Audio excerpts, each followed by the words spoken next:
390 سال تک وہ غار میں مطلب سوتے رہے، تو زمین نے ان کو کھایا کیوں نہیں؟ ہمارے لیے کیوں امپورٹنٹ ہے وہ یہ ورڈ تھا، کیونکہ قرآن مجید میں اللہ ہمیں متوجہ کروا رہا ہے کہ اس ٹائم ایک بہت بڑی جنگ ہونی ہے، پلس کیا ہونا ہے کہ فقر و فاقے کی حالت ہونی ہے، اس ٹائم کھانے پینے کے لیے تمہارے پاس نہیں ہونا کچھ، تو اس کے لیے ہمیں تو پہلے دیکھیں بتایا جا رہا ہے نا، پہلی آیات ہمیں کیوں بتائی جا رہی ہیں کہ پہلی آیات تمہارے لیے کافی ہو جائیں گی دجال کے فتنے سے۔ لیکن جو نون ہوتا ہے اس میں کسی بھی قسم کا ماضی حال یا مستقبل نہیں ہوتا، وہ وقت کی جو قید ہوتی ہے اس سے وہ آزاد ہوتا ہے، اس میں وقت نہیں ہوتا۔ اور اس میں جو اللہ تعالیٰ کی شکر، اللہ تعالیٰ کی تعریف ہے، وہ بھی وقت سے اور ایک کام کرنے والے سے، لوگوں سے اور وقت سے آزاد ہے، بالکل آزاد ہے۔ کہ کیا دجال کو علم ہوگا کہ اس کے ساتھ اس کے ہاتھ میں ایک طرف جنت ہے اور ایک طرف جہنم ہے؟ کیا دجال کو اصل میں اس چیز کا علم ہوگا کہ اس کی جنت دوزخ ہے اور اس کی دوزخ جنت ہے؟ لیکن میں وہ پوائنٹ آف ویو آپ لوگوں سے چاہ رہا ہوں کہ جو آپ نے اس آیت کے اوپر تدبر کیا، جو آپ نے اس آیت کے اوپر غور اور فکر کیا، وہ لے کچھ پوائنٹ جو ہے نا شیئر کریں، اور وہ لے کچھ اینگلز ہمارے ساتھ شیئر کریں کہ ہم اس آیت کو کس کس اینگل سے دیکھ سکتے ہیں۔ اچھا، ابھی 2 دن پہلے میں ایک یہی ریسرچ کر رہی تھی، آیت میں سب سے پہلے جو ذکر ہے پہلی آیت میں کہ تمام تعریفیں اللہ تعالیٰ کے لیے ہیں، تو اس کے اندر یہ ہے کہ واقعی اللہ تعالیٰ کے لیے ساری تعریفیں ہیں، تو ہمیں اللہ تعالیٰ کو شکر ادا کرنا چاہیے ان سب نعمتوں پر۔ تو اس پہ میں تھوڑی سی ریسرچ کر رہی تھی کہ شکر ادا کرنے سے کیا کیا ہمارے اوپر افیکٹس ہوتے ہیں۔ ایک تو جب شکر ادا کرتے ہیں تو ہم صرف ایک اللہ تعالیٰ کے آگے جب شکر ادا کرتے ہیں، ایک تو اوبیسلی ہماری سیلف اسٹیم مطلب اوپر جاتی ہے۔ اس کے علاوہ یہ جب ہم شکر ادا کرتے ہیں تو ہمارا دماغ نا پازیٹیو تھنکنگ کی طرف چلا جاتا ہے، جس سے بہت سارے فائدے ہوتے ہیں۔ سائنٹیفکلی بھی پروو ہے کہ ہمارے دماغ میں جو گرے میٹر ہوتا ہے وہ انکریز ہوتا ہے، اس کے علاوہ ہماری ڈیسیژن میکنگ اسٹرانگ ہوتی ہے، اور جتنی بھی چیزیں شکر ادا کرنے سے ریلیٹڈ ہیں وہ ہمیں ساری پازیٹیو تھنکنگ کی طرف لے کے جاتی ہیں۔ اور اس کے بعد پھر یہ سارے جو مطلب ہم ڈیسیژن جو بھی ہم لیتے ہیں اور ہماری جو ہر سوچ ہوتی ہے وہ ہمارے اگلا جو عمل ہوتا ہے وہ ہماری سوچ پہ ڈیپینڈ کر رہا ہوتا ہے۔ تو جب ہم اس طرح اچھا سوچ رہے ہوتے ہیں اور اس طرح کی ہماری تھنکنگ ہوتی ہے تو اوبیسلی ہمارے جو اعمال ہوں گے وہ بھی اچھے ہوتے ہیں، کہ جب سوچ اچھی ہوتی ہے تو اس کے نتیجے میں ہی ہم ایکشنز پرفارم کر رہے ہوتے ہیں، اور اس سے ہمارا دماغ مطلب بہت گہرا اثر ہوتا ہے۔ سائیکولوجیکلی بھی آپ کو کہا جاتا ہے کہ آپ پازیٹیو تھنک کیا کریں، بس اللہ تعالیٰ کا شکر ادا کیا کریں، اس سے اسٹریس ریلیز ہوتا ہے، اور مطلب ہمیں وہ ہوتا ہے کہ صرف اللہ کا شکر ادا کرنے سے جو سکون ملتا ہے نا، اور ایسے لوگ جو زیادہ شکر ادا کرتے ہیں اور اس طرح کی تھنکنگ رکھتے ہیں وہ انگزائٹی اور ڈپریشن میں بھی مطلب بہت کم چانسز ہوتے ہیں وہ جاتے ہیں۔ اور اس طرح میں نے کچھ چیز کو پڑھا تھا، اور اس کے علاوہ وہ باقی تفسیر تو میں نے بہت زیادہ مطلب پڑھی ہے ساری، لیکن میرے خیال میں وہ سارے تقریباً وہی پوائنٹس ہیں جو سب نے پڑھے ہوں گے۔ اصحاب کہف کے بارے میں ذکر ہوا تھا، تو اس میں ایمان اور قربانی کا مطلب ہے ذکر ہے کہ وہ لوگ اپنا گھر بار، اپنے دوست رشتہ دار سب کچھ چھوڑ کے اللہ کی راہ میں وہ نکل پڑے تھے۔ تو اس سے ہمیں قربانی کا ایک بہت بڑا فیکٹر نظر آتا ہے، اور اللہ پہ ایمان رکھ کے وہ جو ہے نا خود کو اللہ کے سپرد کر کے نکلے تھے، اور اللہ پاک نے ان کو مطلب بچا لیا تھا اس دور کے فتنے سے اور اس دور کے بادشاہ سے۔ تو ایمان کا بھی بہت بڑا فیکٹر آتا ہے۔ اسی طرح جب ہم وہ جو 2 لوگوں کا ذکر ہے جن کے پاس بہت زیادہ مال اور باغات تھے، جن میں سے ایک نے تکبر کیا اس چیز پہ اور دوسرے نے اللہ کا شکر کیا، تو اس میں یہ کہ مال و دولت کا جو فطور ہے، یہ والا فیکٹر اس چیز میں آتا ہے کہ جب اللہ علم ہمیں مال دولت سے نوازتا ہے تو بجائے اس کے کہ ہم غرور کریں، ہمیں اللہ کا شکر ادا کرنا چاہیے۔ پھر اس کے بعد جو تیسرا قصہ بھی اس میں ہے حضرت موسیٰ علیہ السلام اور حضرت خضر علیہ السلام کا، کہ علم اور صبر، کہ انسان کو مطلب ہر چیز کی جلدی ہوتی ہے، تو اس واقعے سے ہمیں یہ سبق ملتا ہے کہ ہمیں صبر کرنا چاہیے، اور مطلب علم جتنا ہو سکے ہمیں حاصل کرنی چاہیے۔ پھر جو ذوالقرنین کا واقعہ ہے، اس سے ہمیں طاقت اور عدل کا مطلب فیکٹر جو ہے یہ سیکھنے کو ملتا ہے کہ اس کے پاس اتنی زیادہ طاقت ہونے کے باوجود اس نے جو ہے نا عدل اور انصاف کا ساتھ مطلب دیا، اور اپنا جتنا بھی مال وغیرہ تھا وہ بھی، اور اپنا سب کچھ اللہ کے راہ میں ہی خرچ کیا۔ تو یہ کہ آج کل کے جتنے بھی ہمارے اتنے بڑے بڑے لوگ ہیں جو حکومت کو سنبھالے ہوئے ہیں، ان کو مطلب چاہیے کہ وہ عدل اور انصاف کے تقاضے پورے کریں۔ تو یہ جتنی بھی چیزیں تھیں یہ میں نے نوٹ کی تھی. اور اس کے بعد میرا ایک سوال یہ اٹھا تھا میرے ذہن میں کہ جب وہ غار میں گئے اور 390 سال تک وہ غار میں مطلب سوتے رہے, تو زمین نے ان کو کھایا کیوں نہیں؟ مطلب یہ میرا ایک سوال ہے, اور بس اسی کے ساتھ میرا یہ پورا ہو جاتا ہے سارا ٹاسک. کیا خوبصورت پوائنٹ ہے, کیا خوبصورت پوائنٹ ہے آپ کا, بڑا پیارا کوسچن ہے. اچھا, اس کوسچن کو ہم بعد میں ایڈریس کریں گے, پہلے میں ورکنگ چاہ رہا ہوں, جس نے ورکنگ کی وہ اپنی ورکنگ شیئر کرنا. جی الوینا سسٹر آپ کنٹینیو کریں. اوکے, بسم اللہ الرحمن الرحیم. تو پہلے تو ہم لوگ اس کا ایک آیت کا ترجمہ جو نارمل ہے وہ دیکھ لیتے ہیں کہ جو ہمیں موسٹلی ملتا ہے مختلف مطلب قرآن پاک میں بھی ہمارے وہی ترجمہ یوز ہو رہا ہوتا ہے. اور وہ ترجمہ کچھ اس طرح ہے کہ سب تعریف اللہ ہی کے لیے ہے جس نے نازل فرمائی اپنے بندے پر یہ کتاب اور نہیں رکھی اس میں کوئی وجیف کسی بھی قسم کی. تو اب میں نے اس آیت میں جتنے بھی ورڈز ہیں ان کا ہر ورڈ کا ٹرانسلیشن اور ایکسپلینیشن کی ہے. تو اس میں سب سے پہلے جو ورڈ ہے الحمد. الحمد جو معنی ہم لوگ لیتے ہیں اس میں ہم لوگ موسٹلی کور کرتے ہیں کہ تمام تعریف.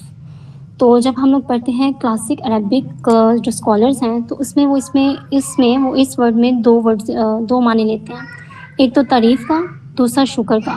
یعنی کہ جتنی بھی تعریف ہے اور جتنا بھی شکر ہے, ہر طرح کی تعریف اور ہر طرح کا شکر وہ اللہ کی طرف ہے, وہ اللہ کے لیے ہے. جیسے کہ مطلب اس میں یہ ہوتا ہے کہ الحمدللہ میں کہ دونوں معنی ایک ہی ورڈ میں آ رہے ہیں.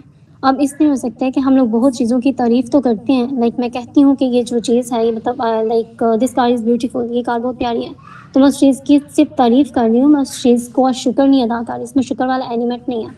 یا پھر اگر ہم لوگ کسی چیز کا شکر ادا کرتے ہیں تو اس میں تعریف نہیں ہوتی. لائک جیسے قرآن میں آتا ہے کہ حضرت ابراہیم علیہ السلام نے اپنے والد کا شکر ادا کیا تھا, like he said thanks to ہم, کہ آپ نے مجھے مطلب اس کے والد تھے نا, وہ فادر تھے, تو انہوں نے ان کی تعریف نہیں تھی کہ وہ شکر ادا کیا تھا. سیم لائک دس حضرت موسیٰ علیہ السلام نے فرعون کا تھینکس کہا تھا کہ تم نے مجھے فیور دی تو میں اس پہ تمہیں تھینک یو کہتا ہوں, لیکن انہوں نے اس کی تعریف نہیں تھی کی. اس میں اس طرح سے ڈفرینٹ ہے کہ تعریف اور شکر دو ڈفرینٹ چیزیں ہیں. دونوں چیزیں ایک ہی جگہ پہ موسٹلی کور نہیں ہو رہتی, مطلب ایک ہی کیفیت میں یا ایک ہی ایموشن میں دونوں چیزیں کور نہیں ہو رہتی. لیکن الحمدللہ وہ ورڈ ہے جس میں ثنا بھی آ رہی ہے اور جس میں شکر بھی آ رہا ہے. اب اگر ہم لوگ اس کے روٹ ورڈز دیکھیں تو یہ ہے ہا میم دال. اس میں عربک میں ہمارے پاس ایک ورڈ ہوتا ہے احتمادہ. بائی دا وے اگر کسی نے نوٹ کرنا ہوا کیونکہ پوائنٹس آپ کو نئے لگے ہوئے نا کہ لائک آپ کو نہیں پتا, تو آپ نے نوٹ کرنے ہوئے تو کر لیجیے گا, بیکاز میں نے نوٹس بہت رف بنائے ہوئے ہیں تو میں شیئر نہیں کر پاؤں گی, کچھ دن بعد شیئر کروں گی جب نیٹ کروں گی. تو یہاں پہ ہمارے پاس ہا میم دال روٹ ورڈ آ گیا. اس میں ہمارے پاس عربک میں ایک ورڈ ہے احتمادہ, جس کو کہتے ہیں احتمادہ ورڈ استعمال ہوتا ہے کہ کوئی آگ جو کہ بہت زیادہ شدت سے جل رہی ہو آگ. ایک یہ معنی ہو گیا. یہ معنی مطلب ان کو میں بعد میں کنسائز کروں گی کہ کس طرح سے یہ اس کے ساتھ ریلیٹڈ ہے. دوسرا ورڈ ہے حمادہ, وہ استعمال ہوتا ہے آگ کے لیے. تیسرا ورڈ ہے محمیدہ, وہ استعمال ہوتا ہے کوئی چیز گرم ہو یا بہت زیادہ جلتی ہوئی چیز ہو, تھوڑی گرم ہو یا بہت زیادہ گرم ہو, مطلب یہ اس کی آ گئی حرارت آ گئی اس میں. ایک ورڈ آتا ہے حامیدہ. حامیدہ کہتے ہیں اس شخص کو جو بہت زیادہ غصے میں ہو, اس کو حامیدہ کہتے ہیں. اب ایک کلاسک عربک اسکالر ہیں ابن فارس, انہوں نے کہا ہے کہ جو حمد ورڈ ہے نا ورڈ, اس میں ابن فارس جو کہتے ہیں وہ کہتے ہیں کہ ہم جو ورڈ ہے وہ اس کے دو ورڈز ہیں, ہم اور مد. اس میں جو ہم ہے وہ بیسیکلی ایک کہہ لیں کہ آپ ہمیں ایک انفارمیشن دے رہی ہے, ایک چیز کے بارے میں ہمیں معلومات دے رہی ہے. اور جو مد ہے وہ بیسیکلی ہمیں بتا رہی ہے کہ ہمارے جو احساسات ہیں ان کا اظہار کر رہی ہے. اب اس میں جو میں نے آپ کو ورڈز بتائے کہ احتماد لائک آگ کا, کہ کسی مطلب اس کا معنی ہے کہ کوئی بہت زیادہ جلتی ہوئی آگ, یا پھر کوئی شخص بہت زیادہ غصے میں ہو اس کا ایکسپریس کرنا. تو ان معنی سے اگر ہم لوگ اس الحمدللہ کی تعریف کریں تو کچھ اس طرح سے ہوتی ہے کہ ہمارے اندر کسی شخص کے اندر کسی کی تعریف کرنے کی اتنی زیادہ فیلنگ ہے, اتنا زیادہ احساس ہے کہ وہ ایک جلتی ہوئی آگ کی طرح ہے اس کے اندر, اور وہ اس کو اپنے اندر مزید رکھ نہیں پا رہا, اور اس کو وہ ایکسپریس کرتا ہے ورڈز کے ذریعے اور ایموشنز کے ذریعے. اس طرح سے ہم لوگ الحمدللہ کو بیان کرتے ہیں کہ الحمدللہ ایک ایسی ہمارے اندر, ہر بندے کے اندر جو اللہ تعالیٰ کے بندے ہیں ان کے اندر ایک ایسی کیفیت ہے کہ جو اللہ تعالیٰ کی تعریف کرنا چاہ رہے ہیں، اللہ تعالیٰ کا شکر ادا کرنا چاہ رہے ہیں. جب یہ الحمدللہ آئے گا اس میں تعریف اور شکر دونوں کا ایلیمنٹ آئے گا، اور شکر بھی کرنا چاہ رہے ہیں اور تعریف بھی کرنا چاہ رہے ہیں، اور اس کی انٹینسٹی بہت زیادہ ہے کہ اس کو اپنے اندر رکھ نہیں پاتے. اس کے بعد الحمدللہ الف لام ہے پہلے، تو الف لام ایک تو یہ اسم بن جاتا ہے الحمدللہ. دوسرا یہ ہمارا آج کل عربک میں بھی چل رہا تھا، یہ مبتدا اور خبر، اس میں تھوڑا ہو جائے گا عربک میں. تو بیسیکلی جو ہوتا ہے نا مبتدا اور خبر میں اس طرح ہوتا ہے کہ جو خبر ہوتی ہے وہ ٹوٹلی مبتدا کے ساتھ کنیکٹ ہوتی ہے، ٹوٹلی اس کے اوپر اپلائی ہو رہی ہوتی ہے. تو اس میں جو مبتدا ہے وہ الحمد ہے، مطلب تعریف اور شکر ہے، اور جو خبر ہے وہ للہ ہے، یعنی کہ اللہ تعالیٰ ہے. یعنی کہ جتنی بھی تعریف اور جتنا بھی شکر ہے وہ صرف اللہ تعالیٰ کے لیے ہی ہے. ابھی ہم وہ تعریف شکر کریں یا نہ کریں، بندے اس چیز کو کریں یا نہ کریں، لیکن اس چیز سے فرق نہیں پڑتا، وہ پھر بھی اللہ تعالیٰ کے لیے ہی ہے. اور یہ گرامیٹیکلی پروو ہے، یہ ہم لوگ یہ نہیں ہے کہ یہ ہم لوگ فلسفہ بتا رہے ہیں، یہ قرآن میں گرامر اس طرح سے کہ گرامر کی پروو ہو رہا ہے کہ تم لوگ اگر تعریف نہیں بھی کرو گے پھر بھی سب تعریفیں اور سب شکر اللہ کی طرف لوٹ کر جا رہی ہیں. دوسرا اس میں آ جاتا ہے کہ فار ایگزامپل اس کے ایک ایگزامپل ہم لے لیں کہ اگر آگ جو ہے وہ کافی گرم ہوتی ہے. اب اگر میں کہوں کہ آگ ٹھنڈی ہے تو میرے کہنے سے کچھ ہو نہیں جائے گا، جو حقیقت ہے وہ حقیقت ہی رہے گی. اسی طرح الحمدللہ ہے کہ جو اللہ کی تعریف اور شکر اللہ کے لیے ہے. میں کسی اور کے اگر کوئی بندہ کسی اور کے ساتھ اس کو کر رہا ہے، اٹیچ کنیکٹ کر رہا ہے، تو اس کے کنیکٹ کرنے سے وہ یہ حقیقت بدل نہیں جائے گی، پھر بھی تمام تعریف اور تمام شکر اللہ کے لیے رہے گا. دین یہ جملہ اسمیہ ہے کیونکہ الف لام پہلے لگا ہوا ہے، اور الف لام جس کے ساتھ لگے وہ اسم ہوتا ہے. اور الحمدللہ یہ ایک جملہ ہے، اور اللہ زی بعد میں ایک سپریٹ سے دو جملوں کو ملا رہے ہیں، وہ آگے جا کے ہم کریں گے. الحمدللہ یہ ایک جملہ ہے اور یہ جملہ اسمیہ ہے. اب اس میں کچھ جو ہمارے پاس آ جاتا ہے کہ یہ اگر جملہ فعلیہ ہوتا کہ اس میں جو پہلے ہے وہ اگر فعل آ جاتا تو پھر اس کا معنی کس طرح سے ہوتا، اور فعل کیوں نہیں آیا. یہ چیزیں کمپیریٹیو اسٹڈی اس لیے ہوتی ہے کہ آپ چیزوں جو چیز موجود ہے نا اس کی اہمیت کو، اس کے آپ کہنے کہ اس کے ان ڈیپتھ آپ اس کو پہچان سکیں کہ ایکچوئل میں اس کا میننگ کیا ہے. تو الحمدللہ اگر یہ فعل میں آتا تو یہ آتا الحمدللہ، نہ الحمدللہ، الحمدللہ. لائک میں عبادت کرتا ہوں، مطلب میں شکر ادا کرتا ہوں اور میں تعریف کرتا ہوں اللہ کی. ہم شکر ادا کرتے ہیں، ہم تعریف کرتے ہیں اللہ کی. اور الحمدللہ یہ امر کی صیغے میں آ جاتا ہے، لائک حکم دینا کہ تم شکر ادا کرو، تم تعریف کرو اللہ تعالیٰ کی. اب اگر یہ آتا فعل میں، جملہ فعلیہ میں، تو یہ بات ہم سب کو پتہ ہے کہ جب بھی جہاں پہ بھی ورب آتا ہے، جہاں پہ بھی فعل آتا ہے، وہ فعل اکیلا نہیں آتا. ہمیں ہمیشہ کسی نہ کسی پیچھے نون کی ضرورت پڑتی ہے. کوئی کام کرنے والا ہوگا پھر ہی وہ عمل ہوگا. یعنی کہ پھر یہاں پہ وہ لمیٹیڈ ہو جانا تھا، یہاں پہ آگے عمل اور شکر، اللہ تعالیٰ کی تعریف اور اللہ تعالیٰ شکر لمیٹیڈ ہو جانا تھا اگر وہ ورب ہوتا. لیکن اللہ تعالیٰ نے اس کو نون کر دیا، اور اللہ تعالیٰ نے اس کو انڈیپینڈنٹ کر دیا کہ اگر کوئی کرنے والا، کہ میری تعریف اور میرا شکر کسی بندے پہ یا کسی کرنے والے پہ ڈیپینڈ نہیں ہے. ٹھیک ہے، آئی ڈونٹ نو کہ آپ لوگ مطلب یہ پوائنٹس کس طرح سے لے رہے ہو، لیکن یہ میرے لیے بہت ہی امیزنگ پوائنٹس تھے.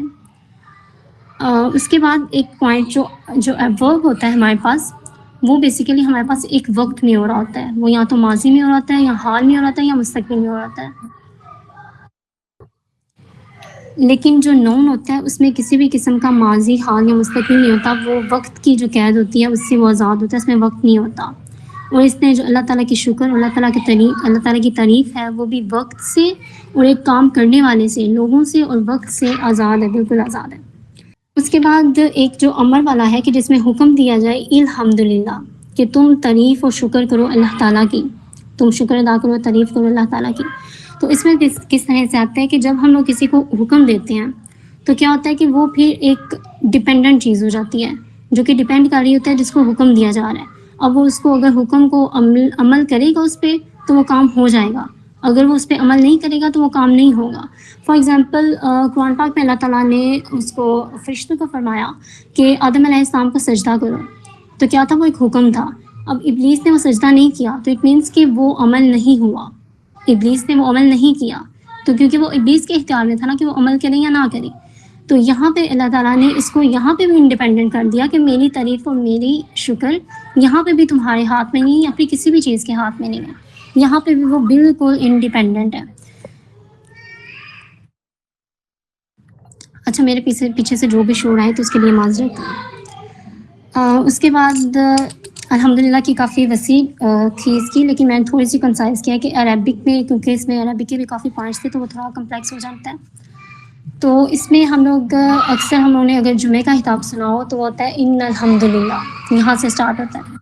تو اگر ہم لوگ دیکھیں ان الحمدللہ، تو قرآن پاک میں ان الحمدللہ کیوں نہیں آیا، وہاں پہ ان الحمدللہ ہوتا ہے، تو اس کا مطلب کیا معنی ہوتا ہے؟ تو انا بیسیکلی ہوتا ہے حرف تصف ہوتا ہے، اس کو ہم چھوڑ دیتے ہیں کہ انا کا معنی ہم لوگ جو لیتے ہیں ہوتا ہے بے شک. صحیح ہے، بے شک سب تعریف اللہ ہی کے لیے ہے. عربی میں جو الحمدللہ، عربی میں دو چیزیں ہوتی ہیں، ایک ہوتی ہے خبریہ اور ایک ہوتی ہے انشائیہ.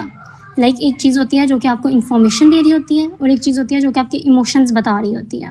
لائک ہم لوگ انگلش میں پڑھتے ہیں ہورے اور لاز، کہ ہم لوگ ایموشنز اپنے ایکسپریس کر رہے ہیں نا، تو یہ والی چیز ہوتی ہے ایموٹیو. اب جو ہمارے پاس الحمدللہ ہے، یہ ہمارے پاس انفارمیٹیو بھی ہے، یہ خبریہ بھی ہے، اور یہ ہمارے پاس ایموٹیو بھی ہے، یہ انشائیہ بھی ہے. یہ اپنی کیفیت بھی بیان کر رہی ہے، اپنے احساسات کا بھی اظہار ہو رہا ہے، اور یہ آپ کو ایک خبر بھی دے رہی ہے. لیکن جب ہم لوگ کہتے ہیں ان الحمدللہ، تو وہ ایک لمیٹیڈ ہو جاتا ہے، وہ صرف ہوتا ہے کہ یہ صرف ایک انفارمیشن ہے.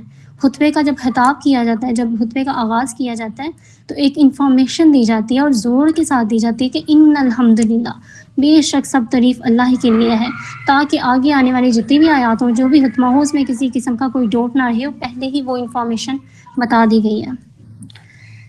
دین اس میں یہ آتا ہے کہ اگر اس کا معنی شکر اور ہم تعریف دونوں تھا، تو اس کے لیے ورڈ یوز ہو سکتا تھا الشکر والثناء اللہ، کہ اللہ کی تعریف اور اللہ کا شکر، دو ورڈز یوز ہو سکتے تھے. تو ایک ورڈ کو یوز کرنے کے اس میں کیا حکمت تھی؟ تو وہ یہ ہوتی ہے کہ اگر ہم لوگ عربک میں جو ہوتا ہے، یا پھر عربک میں بھی، یا پھر کسی بھی لینگویج میں جب اینڈ یوز ہوتا ہے نا، وا یوز ہوتا ہے، الشکر والثناء، تو یہ دو چیزیں آ گئیں اور دونوں کے اندر ایک ریلیشن آ گیا. اب یہ دو چیزیں ایک ٹائم پہ ایگزسٹ نہیں کر سکتی. جن دو چیزوں میں وا ہوگا نا، الشکر والثناء، الارض والسماء، دو چیزیں آ گئی، دونوں چیزیں ایک ٹائم پہ ایک ہی چیز کی بات ہوگی، یا ارض ہوگی یا سما ہوگا، یا شکر ہوگا یا ثنا ہوگی. تو اللہ تعالیٰ نے الحمدللہ ورڈ یوز کر کے اس چیز کو اس سے بھی آزاد کر دیا کہ دونوں چیزیں ایٹ اے ٹائم ہو سکتی ہیں.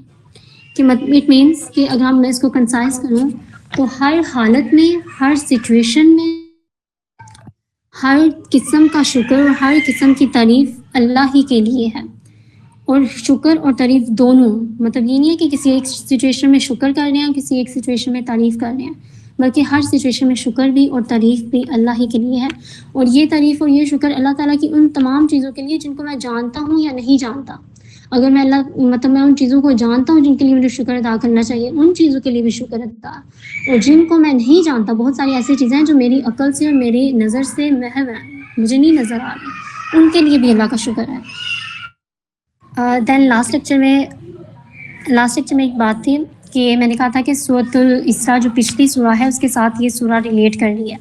تو ابھی الحمدللہ سے یوز کر کے اسی ورڈ کو، پہلی آیات کو یوز کر کے میں تھوڑا سا اس کا کنٹراسٹ کروں گی کہ سورۃ الاسراء، سورۃ الکہف کس طرح سے ایک دوسرے کے ساتھ ریلیٹ کر رہی ہیں.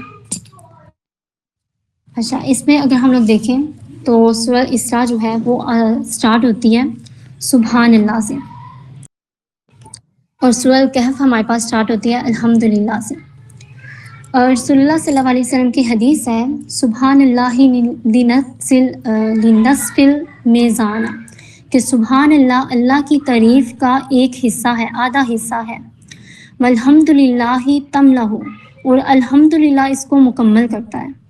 اب جو 70ویں سورہ تھی سورۃ الاسراء، وہاں پہ اللہ کی تعریف کا ایک حصہ تھا سبحان اللہ.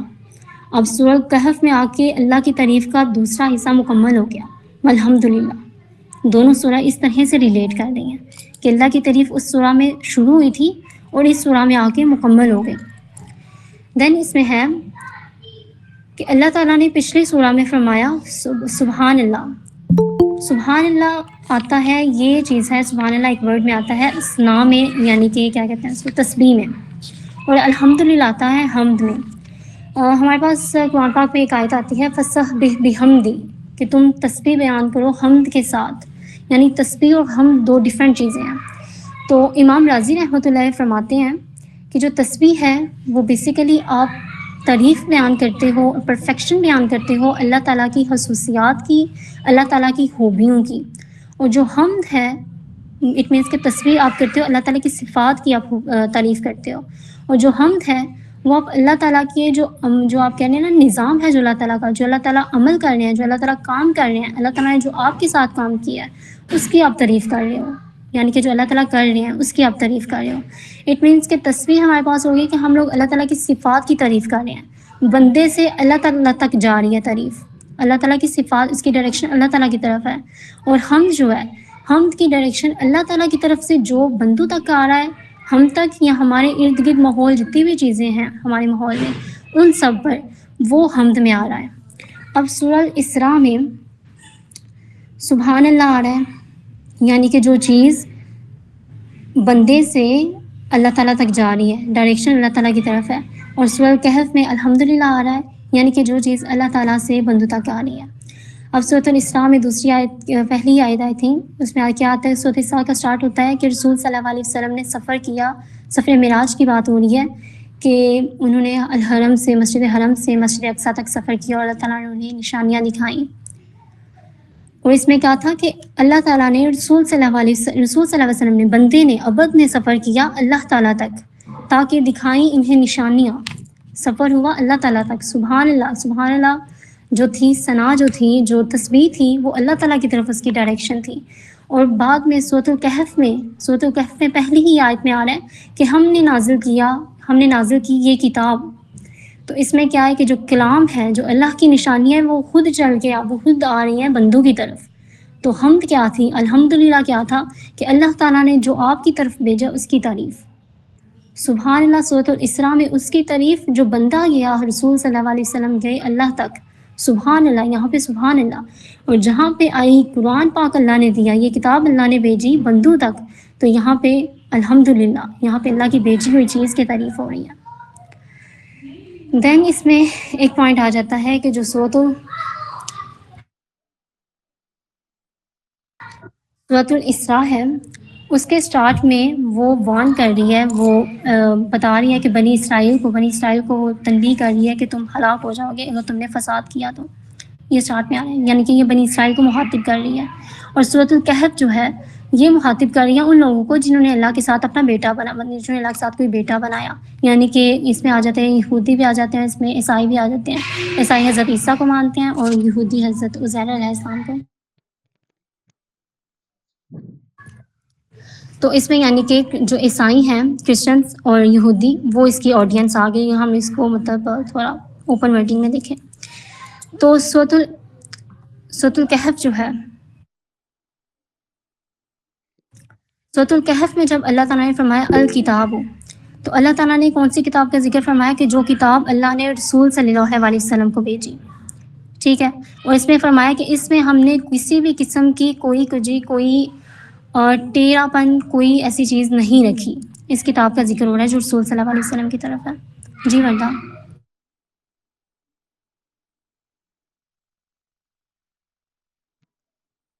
اوکے. اور سورہ اسراء میں اللہ تعالیٰ فرماتے ہیں فی الکتابی، اس کتاب کے بارے میں جو بنی اسرائیل، جو ہم نے موسیٰ علیہ السلام کو دی. یہ چوتھی آیت میں آ رہا ہے. اور اس کے بارے میں یہودی میں اس میں ذکر ہے کہ یہودیوں کا اس میں ذکر ہے کہ وہ تم پھر فساد کرو گے. اور یہاں پہ اس کتاب کا ذکر ہے کہ یہ کتاب مطلب اس کتاب کا ذکر ہے جو کرپٹ ہو گئی، جس میں رد و بدل ہو گیا. سورۃ الاسراء میں الکتاب ورڈ ہے اور سورۃ الکہف میں الکتاب ورڈ ہے. لیکن سورۃ الاسراء میں جو ورڈ ہے وہ اس کتاب کے بارے میں ہے جس کتاب میں رد و بدل ہو گیا، جو اپنی اصلی حالت میں نہیں ہے. لیکن سورۃ الکہف میں اس کتاب کا ذکر ہے جس کے بارے میں گارنٹی دی جا رہی ہے کہ اس کتاب میں کسی بھی قسم کا کوئی ٹیڑھ پن، کوئی بھی کجی، کوئی بھی ایسی مطلب کوئی بھی غیر حقیقی چیز یا کوئی بھی نئی چیز یا کوئی بھی مختلف چیز نہیں ہے جو کہ اپنی اصل حالت میں نہیں ہے. اس چیز کی گارنٹی دی جا رہی ہے. دین سورۃ الاسراء میں جب کتاب کا ذکر ہوتا ہے تو اس کو مینشن کیا جاتا ہے کہ موسیٰ کی کتاب یعنی بنی اسرائیل کی کتاب. لیکن سورۃ الکہف میں مینشن نہیں کیا جاتا، یعنی کہ یہ کسی ایک خاص قوم کی کتاب نہیں ہے. اس کو لمٹ نہیں کیا جا رہا کسی قوم تک، کسی بھی قسم کے عقیدے تک، بلکہ یہ اوپن ہے، یہ ہر قسم، یہ سب کے لیے، یہ ساری ہیومینٹی کے لیے ہے. تو آئی بلیو کہ اب سب ایک دفعہ الحمدللہ کہہ لیں کہ اللہ تعالیٰ نے کتنی ماشاء اللہ سے کتنی ساری حکمت ہے قرآن پاک کے الفاظ میں. اس کے بعد ایک اور پوائنٹ آتا ہے کہ دونوں سورہ کو ریلیٹ کرتے ہوئے سورۃ الاسراء کو اور سورۃ الکہف کو، دونوں سورہ کے سینٹر میں ذکر ہو رہا ہے حضرت آدم علیہ السلام کا، اور آدم علیہ السلام کے اس واقعے کا جب اللہ تعالیٰ نے فرمایا کہ تم سجدہ کرو آدم علیہ السلام، فرشتوں کو فرمایا کہ سجدہ کرو آدم علیہ السلام کو، اور ابلیس نے سجدہ نہیں کیا. یہ واقعہ آ رہا ہے دونوں صورتوں میں، دونوں سورہ میں. سورۃ الکہف میں جب اس واقعے کا ذکر ہوتا ہے تو اللہ تعالیٰ فرماتے ہیں کہ اس نے سجدہ نہیں کیا کیونکہ وہ جنوں میں سے تھا، اور اس نے نافرمانی کی. اس میں مینشن کیا جا رہا ہے کیونکہ وہ جنوں میں سے تھا. اور سورۃ الاسراء میں کہا جا رہا ہے کہ اس نے سجدہ نہیں کیا، اس نے کہا کہ میں اس کو سجدہ کروں جو مٹی سے بنا ہوا ہے، میں آگ سے بناؤں. یعنی یہاں پہ چیز آ گئی تکبر، وہاں پہ چیز آ گیا کہ اس کی جو حسلت تھی وہ جن تھی، اس وجہ سے اس نے میرا حکم نہیں مانا. یہاں پہ آ گیا کہ اس کے اندر یہ ایلیمنٹ تھا، اس کے اندر تکبر تھا، وہ دوسروں کو اپنے سے حقیر سمجھتا تھا، آدم کو اس نے اپنے سے حقیر سمجھا تھا، اس لیے اس نے سجدہ نہیں تھا کیا. اب سورۃ الکہف ہم نے دیکھا تھا کہ کن کے لیے تھی؟ عیسائیوں کے لیے. اب عیسائی جو ہوتے ہیں ان کا عقیدہ ہوتا ہے کہ ہم لوگ اللہ کی اگر عبادت نہیں بنا کریں، اللہ کے احکام نہیں بھی مانیں تو کوئی فرق نہیں پڑتا، کیونکہ جو مطلب عیسیٰ کا جو ان کے جیسس جو بھی کہتے ہیں ان کا جو خون ہوگا، ان سے ہمارے گناہ معاف کر کی بندگی کرنے کی ضرورت نہیں ہے. یہ عیسائیوں کا عقیدہ ہے، اور اسی کو ریلیٹ کیا جا رہا ہے کہ تم نے بھی نافرمانی کی انہوں نے نافرمانی کی کیونکہ یہ عیسائی ہیں، ان کے عقیدے میں ہے. اور اس نے نافرمانی کی جہاں پہ ذکر ہو رہا ہے اس کا ابلیس کا سورۃ الکہف میں، کیونکہ وہ جنوں میں سے تھا، اس کی بھی ایک کوالٹی بتا دی. سورۃ الاسراء میں ذکر ہوا تھا کیونکہ اس نے کہا تھا کہ وہ مٹی سے بنے ہوئے ہیں. اب سورۃ الاسراء کن کے لیے تھی؟ بنی اسرائیل کے لیے. بنی اسرائیل کیا کرتے تھے؟ وہ رسول اللہ صلی اللہ علیہ وسلم کو نہیں تھے مانتے. کیوں؟ کیونکہ وہ کہتے تھے کہ یہ عربوں میں سے، قریش میں سے نبی آیا، انفیریئر ہے، یہ تو ہم سے سپیریئر نہیں ہے. ان میں بھی تکبر تھا، اور اسی وجہ سے انہوں نے رسول صلی اللہ علیہ وسلم کو ان کی نبوت کو نہیں قبول کیا. تو یہاں پہ دونوں کو بتایا جا رہا ہے کہ تم نے اس طرح سے تم دونوں ابلیس کو فالو کر رہے ہو.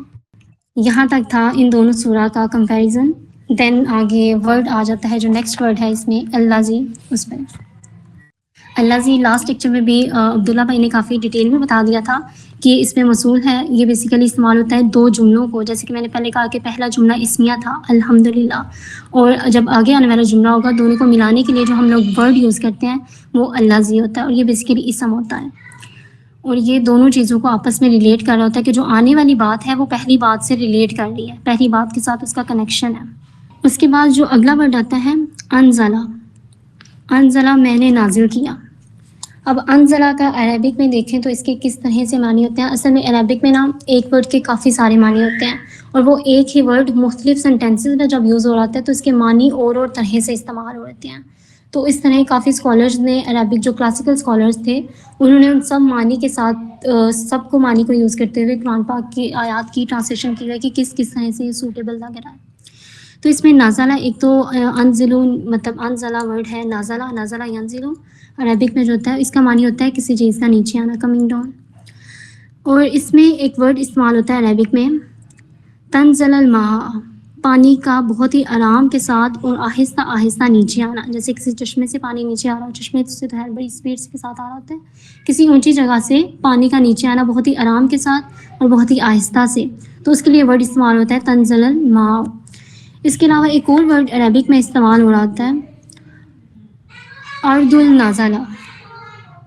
ارض النازلہ یہ زمین کے لیے استعمال ہوتا ہے، اور یہ اس طرح کی زمین کے لیے استعمال ہوتا ہے کہ جو کہ تیار ہوتی ہے کہ اب اس کو پانی دیا جائے. لیکن جو زمین سخت ہوتی ہے نا، اس کو پانی دینا اتنا فائدہ مند نہیں ہوتا، اور وہ تیار نہیں ہوتی کہ وہ پانی لے سکے، کیونکہ وہ پانی کو ایسا ابزارب نہیں کر سکے گی، وہ بہت ہارڈ ہوتی ہے. اور اگر اس کو پہلے اس کی کھدائی کی جائے، اس کو نرم کیا جائے، اس کی مٹی کو، دین اس کو پانی دیا جائے، تو اس کا پانی جو ہوگا وہ اس کے نیچے تک جائے گا. اور دین وہ کہتا ہے کہ دین وہ زمین اب تیار ہے کہ اس کو پانی دیا جائے، اور اس کے لیے بھی ورڈ یوز ہو رہا ہے نازلہ. دین ورڈ ایک یوز ہوتا ہے نازلہ عربک میں یوز ہوتا ہے نزل. اس کو کہتے ہیں نزل، کہتے ہیں خوراک کو، کھانے کو. اب ایک اور ورڈ ہے اسی مطلب ان کے روٹ ورڈ سیم ہیں، اور روٹ ورڈس کو یوز کرتے ہوئے جو ورڈز بنے ہیں نزول کہتے ہیں اس کھانے کو جو کہ کسی مہمان کے لیے تیار کیا جائے. اور عربک میں پرانی مطلب عربک، ابھی تو عربک میں بہت سارے ورڈز ایسے ہیں جو کہ ایک ہی معنی کے ساتھ نئے ورڈز آ گئے ہوئے ہیں. تو پہلی جو قدیم عربک میں جو ورڈ یوز ہوا تھا وہ مہمان کے لیے ایک ورڈ ہو رہا تھا نزیم. ابھی جو عربک میں ضیوف استعمال ہو رہا ہوتا ہے، لیکن یہ ایک نزیل بھی ورڈ یوز ہوتا تھا، یہ ہوتا تھا مہمان کے لیے، چونکہ مہمان نزیل معنی یہی ہے، نزلہ کا معنی یہی ہے کہ کسی چیز کا اوپر سے نیچے آنا۔ نزیل مہمان کو اس لیے کہتے تھے کیونکہ وہ تب گھوڑے پہ اونٹ پہ مہمان آتے تھے، اور مہمان نیچے اتر کے جب آپ کے گھر تک آتا ہے تو اس کے لیے وہ ورڈ استعمال کرتے ہیں کہ نزیلا، کے مہمان نیچے اتر کے آیا۔ تو یہ ایک مطلب ایک جسٹر شو کرتا تھا ایک ہاسپیٹیلٹی کا اور ایک اس طرح سے۔ تو اللہ تعالیٰ اگر ہم لوگ اس کو استعمال کرتے ہوئے دیکھیں تو اس میں ہمارے پاس آتا ہے کہ یہ ایک گفٹ ہے، یہ ایک گیسٹ ہے، یہ ایک مہمان ہے جو کہ اللہ تعالیٰ نے نازل کیا ہے۔ یہ اب آگے چل کے ہوگا کہ کیا نازل کیا، ابھی اتنا کہ اللہ تعالیٰ نے ایک مہمان اور ایک گفٹ جو ہے وہ بھیجا ہے اللہ تعالیٰ نے۔ اور یہ گفٹ، یہ مہمان، اگر ہم لوگ اس کو کہنا ہے کہ مہمان کس طرح ہے، تو وہ اس طرح سے نہیں ہے کہ لائک یہ ابھی ہے تو ابھی تھوڑی دیر بعد چلا جائے گا، لائک اگر یہ رسول صلی اللہ علیہ وسلم کے دل میں ابھی ہے تو یہ تھوڑی دیر بعد چلا جائے گا، ایسا نہیں ہے۔ مہمان اس طرح سے ہے کہ جو ایکچوئل میں قرآن ہے اس کی جو پرماننٹ لوکیشن، پرماننٹ جو اس کی جگہ ہے وہ لوح المحفوظ پہ ہے۔ اصل قرآن لوح المحفوظ پہ اللہ تعالیٰ کے پاس ہے، اور جو ہم تک آیا وہ وحی کی صورت میں آیا، وہ کلام کی صورت میں آیا، حدیث کی صورت میں آیا ہے، وہ کتاب کی صورت میں نہیں آیا، کتاب نازل نہیں ہوئی، ہارڈ فارم میں ایک بک نازل نہیں ہوئی، ہم تک کلام آیا ہے، جو بک ہے وہ اللہ تعالیٰ کے پاس ہے۔ تو اس لیے اس کو گیسٹ کا ورڈ استعمال ہوا، مطلب مہمان کا ورڈ ہم لوگ اس میں یوز کر سکتے ہیں کہ یہ کس طرح سے یہ مہمان ہے۔ اور پھر مہمان ہے اپنے بندوں کے لیے، انزل علی عبدہ، اپنے بندے پر نازل کی، وہ مہمان نازل کیا اپنے بندے پر۔ اب جو مہمان ہے وہ بہت ہی خاص ہے، مطلب جو قرآن ہے، جو گفٹ ہے وہ بہت ہی خاص ہے۔ اب جو خاص چیز ہوتی ہے نا، جو خاص مہمان ہوتا ہے، جو اس کا میزبان ہوتا ہے، ایک تو وہ خاص ہونا چاہیے، اور پھر وہ خاص ہو یا عام ہو، خاص مہمان اپنے میزبان کو بھی خاص بنا ہی دیتا ہے۔ تو اللہ تعالیٰ نے یہاں پہ جو قرآن آ رہا ہے یہاں پہ، وہ اپنے میزبان کو، جو اس کا عبد ہی ہے، جو اس کا بندہ ہے، جو رسول اللہ صلی اللہ علیہ وسلم ہے، وہ ایک تو پہلے ہی بہت خاص ہیں، ان کو مزید خاص کر دیا ہے اس قرآن پاک۔ دین عبدی ہی، اس ورڈ پہ لاسٹ لیکچر میں حضرت عبداللہ بھائی نے اور انشاء نے بھی اس پہ جو پی ڈی ایف انہوں نے بھیجی ہے ڈاکومنٹ، اس میں انہوں نے بتایا کہ عبدی ہی کا معنی، مطلب یہاں پہ اسپیسیفکلی بتایا ہوا ہے کہ یہاں پہ رسول نہیں بتایا ہوا، کسی اللہ سے نہیں کہا ہوا، نبی نہیں کہا ہوا، یہاں پہ عبدی بتایا ہوا ہے، یعنی کہ اس کوالٹی کو ہائی لائٹ کیا ہوا ہے کہ وہ میرا بندہ ہے، میری بندگی کرتا ہے۔ اگر مطلب جو خاص ہے نا، جس تک وہ خاص چیز آئی ہے، تو وہ چیز خاص کیوں آئی ہے؟ کیونکہ وہ بندہ ہے، وہ عبد ہے۔ وہ صرف مطلب یہ ہوتا ہے کہ ہم لوگ بہت ساری چیزوں میں، بہت سارے عقیدے ایسے ہیں، مطلب ہم لوگ بھی بہت ساری سچویشنز میں ایسا ہو جاتا ہے کہ ہم لوگ اللہ تعالیٰ کی تعریف تو کر رہے ہوتے ہیں، اللہ تعالیٰ کا شکر تو کر رہے ہوتے ہیں، لیکن ہم لوگ اللہ تعالیٰ کی بندگی اس طرح سے نہیں کر رہے ہوتے۔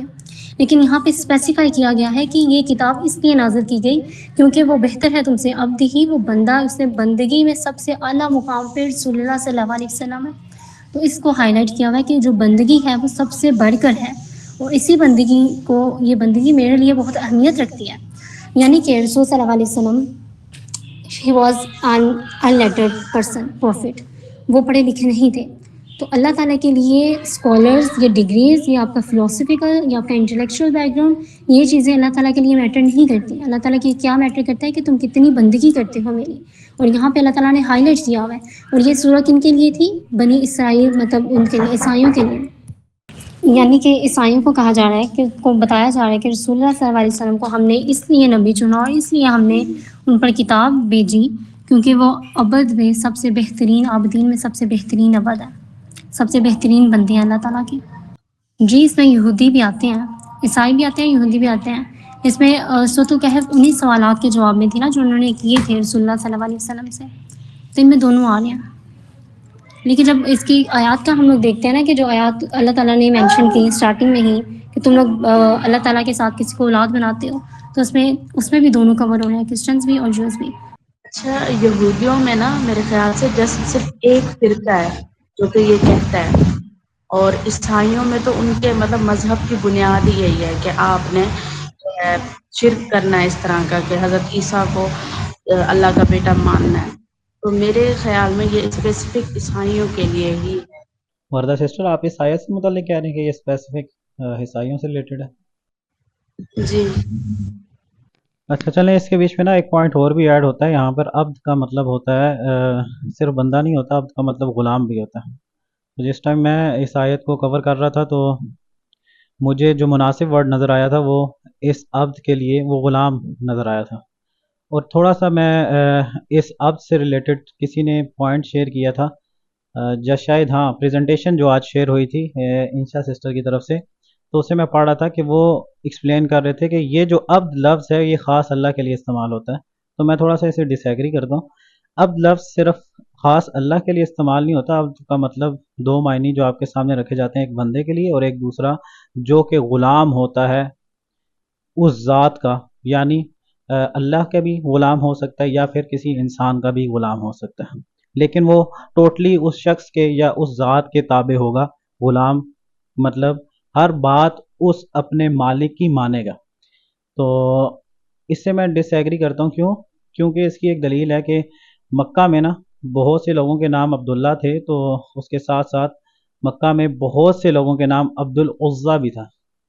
تو عزیٰ کا بندہ، عزیٰ ایک جو ہے نا بت تھا جسے صورت نجم کے بیچ میں کلیئر کیا گیا. صورت نجم کی آیت نمبر تقریباً 20 ہے، اس کے بیچ میں بتایا گیا کہ جو ہے نا تم نے کیا دیکھا اسے لات منات عزیٰ کو. تو وہاں پر بھی یہ نام جو ہے نا ایک عام تھا. چلیں ان کی اذان کا میں صرف 1 منٹ لیتا ہوں، اسی وقت سے ریلیٹڈ آپ کو کچھ پوائنٹ بھی بتا دیتا ہوں. 1 منٹ نعمت اللہ بھائی، میں آپ کے سامنے ایک اور سلائڈ شیئر کر رہا ہوں تاکہ اس عبد کے بارے میں بات ہو رہی ہے تو میں تھوڑا سا گرامیٹیکلی بھی آپ کو اس بارے میں بتا دیتا ہوں. دیکھیں آپ کے سامنے سکرین شیئر ہو رہی ہے. یہ اب ہے عبد.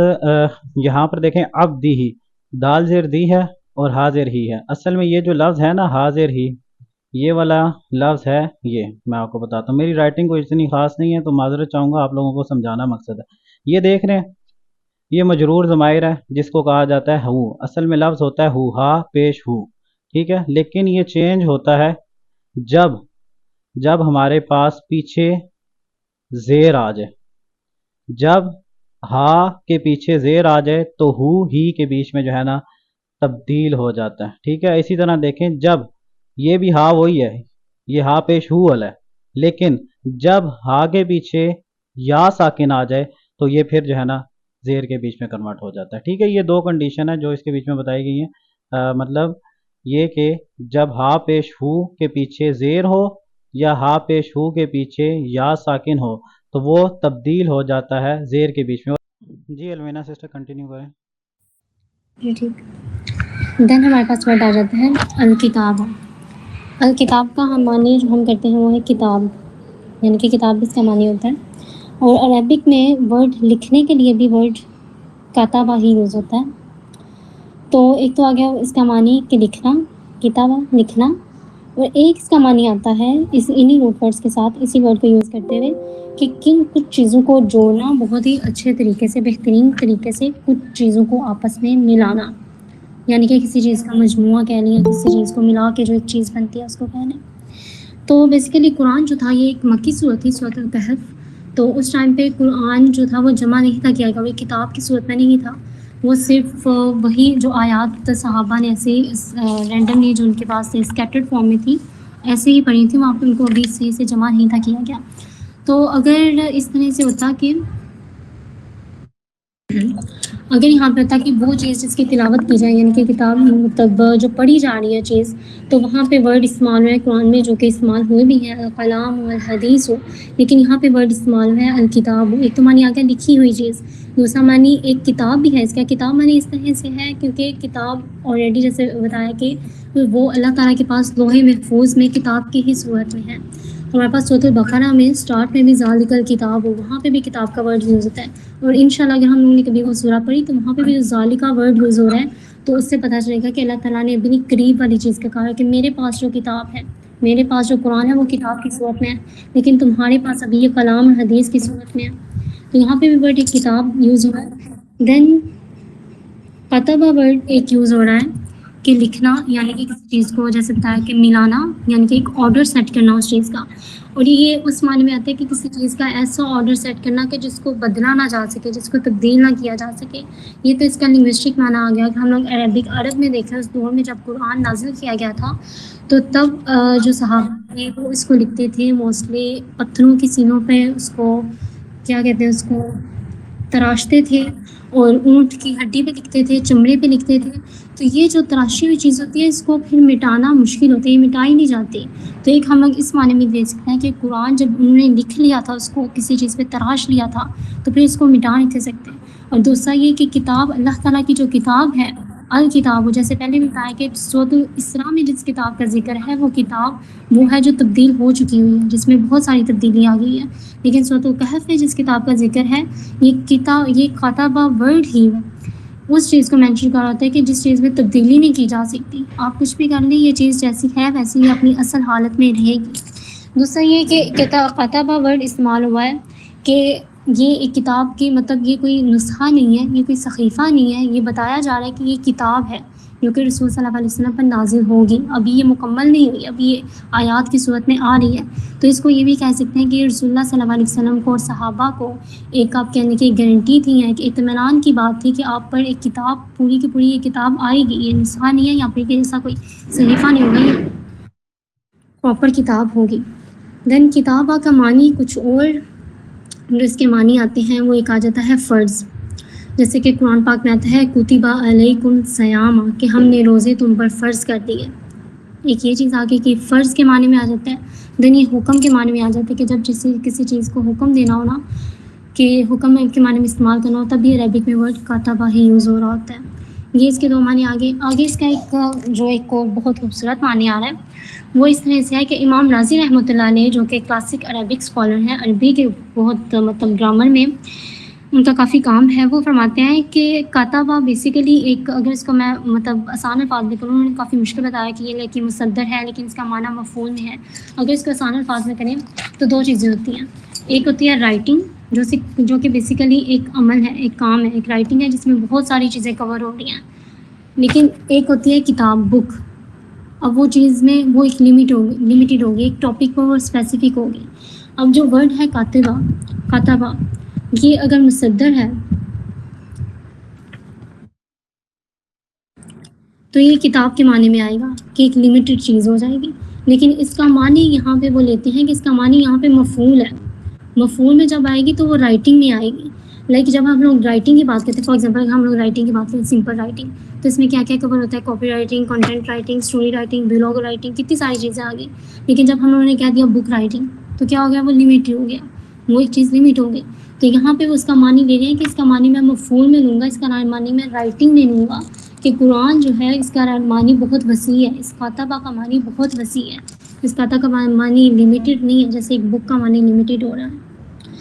دین کاتبہ ورڈ یوز ہو رہا ہوتا ہے کہ ایک اس میں یوز ہوتا ہے کہ ایک پروف، ایک ثبوت کے طور پر بھی یہ ورڈ استعمال ہوا ہے. اور ایک مطلب قرآن کی ہی آیات میں یہ ورڈ استعمال ہوا ہے، اور ایک جگہ پہ استعمال ہوا ہے کہ ہم نے مطلب اللہ تعالیٰ فرماتے ہیں کہ ہم کسی بھی قوم پر تب تک عذاب نازل نہیں کرتے جب تک اس تک ہم کوئی نشانی نہ بھیج دیں. وہاں پہ بھی ورڈ کاتبہ استعمال ہوا ہے. یعنی کہ کاتبہ وہاں پہ کیا یوز ہو رہا ہے؟ ایک آپ کو کہنے کا ایک ڈیڈ لائن ہے کہ یہ چیز جب آپ تک آ گئی تو اٹ مینس اس کے بعد اب آپ کی جو ہے نا الٹی گنتی اسٹارٹ ہے. ایک ڈیڈ لائن تھی. تو کاتبہ اس معنی میں بھی استعمال ہوتا ہے کہ اب کتاب آ گئی ہے تو اب اس کے بعد پھر کوئی چیز بچ نہیں جاتی، اس کے بعد جو ہوگا وہ پھر آپ کو مطلب اب ٹائم ریورس ہو رہا ہے، اب قیامت کی طرف وقت جو ہے وہ اسٹارٹ ہو گیا ہوگا.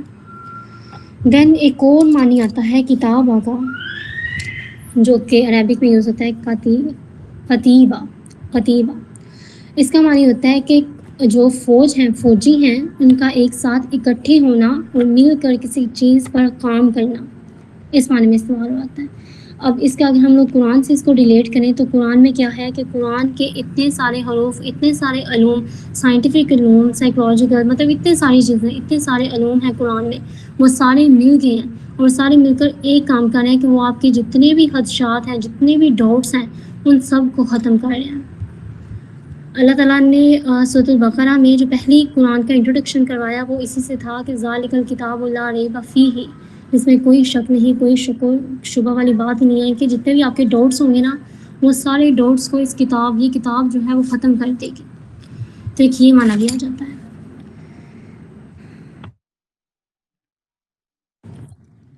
دین اس میں ایک سیکوینس کی بات ہے کہ ایک پوائنٹ ہے کہ سیکوینسنگ جو ہے اس کی، لائک یہاں پہ اللہ تعالیٰ نے فرمایا انزل علی عبدہ الکتاب، تو یہاں پہ اگر ہوتا انزل مطلب نہ پہلے بات کی گئی ہے نازل کی، پھر مینشن کیا ہے پہلے مینشن کیا ہے عبدہ مطلب بندے کو پہلے مینشن کیا ہے کتاب سے.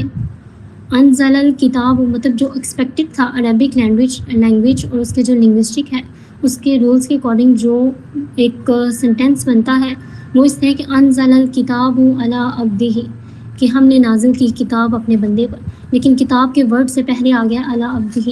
تو ابھی اس سیکوینس کو اگر ہم لوگ دیکھیں تو اس سیکوینس سے ہمیں کیا چیزیں کیا اس میں حکمات ہیں اللہ تعالیٰ کی. تو اس میں امام الوسی رحمۃ اللہ علیہ فرماتے ہیں کہ کتاب کا ذکر بعد میں ہوا ہے، کیونکہ بعد میں کتاب کے بعد جو الفاظ ہیں ولم یجعل لہ کہ اس میں ہم نے نہیں رکھی کوئی بھی قسم کی کجی یا کوئی کسی بھی قسم کا ٹیڑھ پن. تو اٹ مینس کہ کتاب کے بارے میں بات ہو رہی تھی تو ان دونوں کو آپس میں جوڑ دیا گیا ہے، مطلب اس کجی کو اس جو گارنٹی دی جا رہی ہے کہ یہ بالکل صحیح کتاب ہے، اس میں کسی قسم کی کوئی شک و شبہ نہیں ہے، اور کتاب کو ان دونوں کے بیچ کوئی بھی فاصلہ نہیں رکھا گیا. اور امام ابن عاشور رحمۃ اللہ علیہ فرماتے ہیں کہ جو عبدہ اور عبدہ پہلے آیا ہے کتاب سے، تو عبدہ کو وہ جوڑتے ہیں للہ، بندے کو اللہ کے ساتھ جوڑتے ہیں کہ بندہ اللہ کے ساتھ جڑا ہوا ہے، جو رسول اللہ صلی اللہ علیہ وسلم ہے وہ اللہ تعالیٰ کے زیادہ قریب ہے. تو اس طرح سے وہ کہتے ہیں کہ یہ اس سیکوینس ہمیں اس طرح سے بھی سمجھ آتا ہے کہ اللہ تعالیٰ نے عبدہ کو پہلے لیا ہے کہ پہلے بندہ ہے، اور اللہ تعالیٰ کتاب کو بعد میں لیا ہے کہ کتاب کی بات بعد میں ہو رہی ہے اور بعد میں ہی ذکر ہو رہا ہے کہ اس کے اندر کسی بھی قسم کی کوئی کجی نہیں ہے. دین اس میں ورڈ جو عبدہ یوز ہوا ہے وہ پہلے یوز ہوا ہے کتاب سے، یعنی کہ کتاب کو پڑھنے سے پہلے اور کتاب کو اس طرح سے اینگل سے پڑھنے سے پہلے کہ تمہیں اس میں کسی کی قسم کی کوئی ٹیڑھ پن کوئی کجی نظر نہ آئے، اس کے لیے پہلے کس چیز کی ضرورت ہے؟ عبدہ، اللہ کا بندہ ہونے کی ضرورت ہے. تو اللہ کا بندہ اگر تم نہیں ہو گے کہ تم اس چیز پہ کوالیفائی نہیں کرے تو تم اگلی چیز کو بھی نہیں سمجھ سکتے، تم کتاب کی اس خصوصیت جو آگے مینشن کی گئی ہے تم اس کو بھی نہیں سمجھ پاؤ گے. اچھا یہاں پہ نا جو سیکوینس ہے ہمارے پاس کافی سکلز آتی ہیں، مطلب کچھ اس میں ایک سکل آ جاتی ہے کمیونیکیشن سکل اور کمیونیکیشن سائیکالوجی. تو یہاں پہ اللہ تعالیٰ نے بیسیکلی کمیونیکیشن سائیکالوجی استعمال کی ہے یہاں پہ بہترین طریقے سے کہ کس طرح سے اگر کسی نے سے آپ نے کمیونیکیٹ کرنا ہونا تو اس کی سائیکالوجی سکھائی جا رہی ہے. تو اس میں کس طرح سے سب سے پہلے تو اللہ تعالیٰ نے اپنے بندے کو ہائی لائٹ کیا کہ اللہ تعالیٰ نے چنا، جیسے کہ میں نے بتایا کہ بندہ اگر تم بندے ہو گے اگر تم غلام ہو گے، جیسے کہ عبداللہ بھائی نے کہا تو ایک پرفیکٹ ورڈ تھا سلیو، غلام. اگر تم غلام ہو گے تبھی تم اس قرآن کے معنی کو، اس قرآن کی حقیقت کو، اس کی کجی کو جو کہ اس میں موجود نہیں ہے، تم اس چیز کو تم سمجھ پاؤ گے کہ اس میں کجی نہیں ہے. لیکن اس کے لیے شرط کیا ہے کہ تم اللہ تعالیٰ کے غلام ہو. دین اس میں دوسری چیز کیا آتی ہے کہ اللہ تعالیٰ نے پہلے بتایا کہ علی عبدہ. یہاں تک اگر ہم لوگ بات رکھیں نا تو اتنی آیت پڑھیں تو یہاں تک آیت پڑھنے کے بعد ہمارے اندر ایک کیوریوسٹی آتی ہے کہ اللہ تعالیٰ نے علی عبدہ انزل علی عبدہ کہ اللہ تعالیٰ نے اپنے بندے پر نازل کی. کیا نازل کی؟ ایک بندے کے اندر تجسس آتا ہے کہ کیا نازل کی. پھر اللہ تعالیٰ نے فرمایا کہ الکتاب، کتاب نازل کی. تو یہ بھی ایک کہنے کی کمیونیکیشن سائیکالوجی ہے کہ ایک پڑھنے والے کے سننے والے کے اندر ایک کیوریوسٹی، ایک تجسس پیدا کرنا، اور اسی تجسس کے ساتھ ساتھ ایک ایکسائٹمنٹ کا ایلیمنٹ پیدا کرنا. ایک بندہ پرجوش ہوتا ہے کہ جب ہمیں پتہ ہونا کہ کسی چیز کے بارے میں بات ہو رہی ہے اور اللہ تعالیٰ اس طرح سے بات کر رہے ہیں تو ہم لوگ کو بہت تجسس آتا ہے کہ ہم لوگ فٹافٹ آگے دیکھیں آگے کیا لکھا ہوا ہے، کہ آگے کس بارے میں بات کر رہی ہے کہ ہمیں پتہ چلے. اور دین یہاں پہ یہ دو ایلیمنٹس ہو گئے. اس کے بعد جو تیسرا ایلیمنٹ ہے وہ اللہ تعالیٰ نے استعمال کیا ہے کہ کسی چیز کے اوپر زور دینے کے لیے، کہ اللہ تعالیٰ نے پہلے تو اپنے اس چیز پہ زور دیا کہ وہ غلام ہو پھر ہی سمجھ آئے گا، اور دین اپنی کتاب پہ زور دیا کہ اللہ تعالیٰ کی کتاب میں کسی بھی قسم کی کوئی کجی نہیں ہے. دین یہاں پہ جو ہماری سیکنڈ آیا نا وہ فرسٹ آیا کے ساتھ ریلیٹ کر رہی ہے، جو سیکنڈ آیا کا فرسٹ ورڈ ہے قیمن، لیکن وہ انشاءاللہ سیکنڈ آیا میں ہی کور ہوگا انشاءاللہ. تو یہاں پہ الکتاب، کیونکہ وہ الکتابوں کی صفت ہے جو کہ اگلی آیا میں ہے، اگلی آیت میں ہے. تو ابھی تک جتنا ہم لوگوں نے دیکھا الکتاب تک، تو اگر ہم اس کا ٹرانسلیشن کریں کہ آیت کی ٹرانسلیشن کیا بنتی ہے تو اس طرح سے ہے کہ ہر طرح کی تعریف اور ہر طرح کا شکر صرف اور صرف اللہ ہی کے لیے ہے، جس نے قرآن ایک بہترین تحفہ اور ایک بہترین مہمان کے طور پہ اپنے برگزیدہ بندے کی طرف بھیجا. پہلے برگزیدہ بندہ ہے کہ برگزیدہ غلام، برگزیدہ غلام کی طرف ایک بہترین مہمان اور ایک بہترین قرآن، ایک بہترین تحفہ قرآن بھیجا. دین اس میں ورڈ آتا ہے ولم یجعل، وا کا ہم جو معنی کرتے ہیں وہ ہم کرتے ہیں اور. امام ابن عاشور رحمۃ اللہ علیہ فرماتے ہیں کہ جو وا کا معنی اور ہم لوگ کرتے ہیں نا، یہ سب سے کمزور معنی ہے جو ہم لوگ اس کا کرتے ہیں. وا بیسیکلی عربک لینگویج میں یہ جس کہنے کے عربک ٹرم میں آ رہا ہوتا ہے، جس کیٹیگری میں آ رہا ہوتا ہے وہ ہوتا ہے اعتراضیہ. یعنی کہ اعتراضیہ کہتے ہیں کہ ایک جملے کے اندر ایک اور جملہ ایڈ کرنا.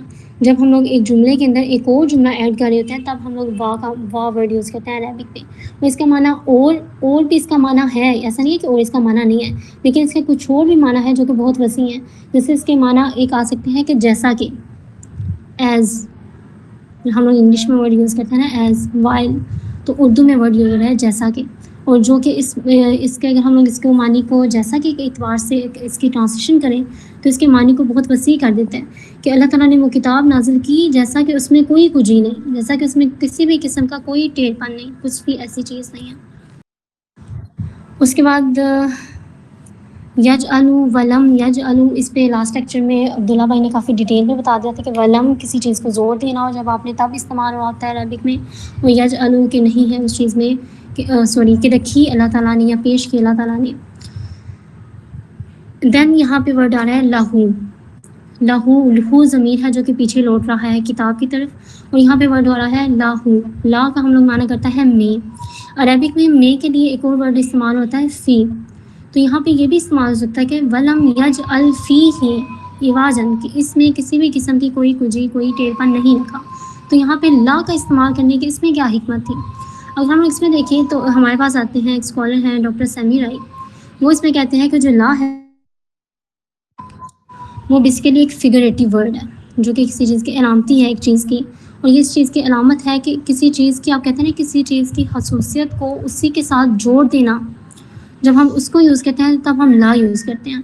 اور یہاں پہ خصوصیت کیا ہے کہ اس میں کسی بھی قسم کا کوئی کجی نہیں، کوئی ٹیڑھ پن نہیں. اس کو ہم لوگ جوڑ رہے ہیں کتاب کے ساتھ، تو یہ پرماننٹ جوڑ رہے ہیں.